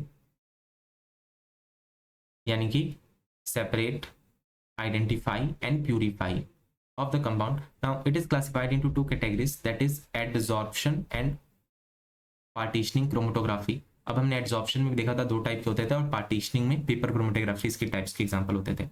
Now this adsorption chromatography is based on the differential adsorption of various components of a mixture on the absorbent. Absorbent तो सिल्का जलते हैं अपने. ठीक है. Partition chromatography involves the continuous partitioning of the component of mixture between the stationary and the mobile phase. और यहाँ पे stationary phase mainly water होता था, H2O, जो कि trapped होता था. अब mobile phase में तुम कह सकते हो solvent या gas molecules भी हो पाते हैं. So after getting the compound in the pure form, its qualitative analysis is carried out for detection of element present in it. So यहाँ पे नाइट्रोजन, सल्फर, हेलोजन, फॉस्फोरस को हम डिटेक्ट करते हैं, और इनको डिटेक्ट करने के लिए हम लेसाइग्नीज टेस्ट का यूज करते हैं. Lysagnis test. Okay, so carbon and hydrogen are estimated by determining the amount of CO2 या water जो produced हो रखे हैं. And in nitrogen we use the Dumas या Zeldal method. तो तुम्हें पता रहनी चाहिए, जो ड्यूमा है यहाँ पे जो नाइट्रोजन का जो बाई प्रोडक्ट था वो N2 था. ठीक है. जो CO2 plus H2O plus N2 plus कुछ कॉपर के कुछ ऑक्साइड के साथ रिलीज हो रहा था फाइनल बाई प्रोडक्ट में. तो तुम देख सकते हो ना कि यहाँ पे नाइट्रोजन रिलीज हो रहा है, बट जो तुम्हारा जल्डल मेथड था यहाँ पे अमोनिया के डिटेक्शन की वजह से, अमोनिया की वजह से हम देख पा रहे थे. दैट वाज द रीजन हम 14 यूज कर रहे थे नाइट्रोजन के लिए यहाँ पे, और हेलोजेंस के लिए हमारे पास कैरियस मेथड होता है. Now sulphur and phosphorus are estimated by oxidising them to sulphuric acid and the phosphoric acid. और यहाँ पे भी हम कैरियस ट्यूब का यूज करते हैं. ठीक है. और यहाँ पे कैरियस ट्यूब है, और यहाँ पे मेनली दोनों में हम फ्यूमिंग HNO3 का भी यूज कर लेते हैं. So the percentage of oxygen is usually determined by difference between the total percentage and the sum of percentage of all other elements present. अब ये बोलना ये चाहता है, इसको तो हमने टेक्स्ट में भी देखा था, पर फिर समझ लो. सपोज करो 100% कंपाउंड, कोई ऑर्गेनिक कंपाउंड है, उसमें 100% उसकी वेट है टोटल. अब उस कंपाउंड में C है, H है, N है, S है, O है. तो अगर तुम्हें ऑक्सीजन को डिटरमाइन करना है तो तुम्हें क्या करना है कि इन बाकी चारों के C है, H है, N है और सल्फर है, इन चारों की तुम डिटरमाइन करो मॉलिक्यूल मास को, और इसको सब्सट्रैक्ट कर लो, जो भी उसकी एक्स मास है उसको सब्सट्रैक्ट कर लो, और जो भी तुम्हारी वाई वैल्यू बच रही है that is for the oxygen. So similar thing ये बोल रहा है, सम ऑफ परसेंटेज, जो बाकी ये 4 की परसेंटेज उनको हमको सब्सट्रैक्ट कर लेना है from the overall, that is 100, और जो हमारा जो लेफ्ट आउट होगा that will be the oxygen. So we are completed with this chapter. This was a quite long chapter of about देखो 36 पेजेस. ठीक है ना. तो अगर इतनी बड़ी चैप्टर है NCERT से, so it will take time. So thanks for watching. If you have seen all the lectures, so do like and subscribe. You can also comment. Okay, so thanks for watching and bye.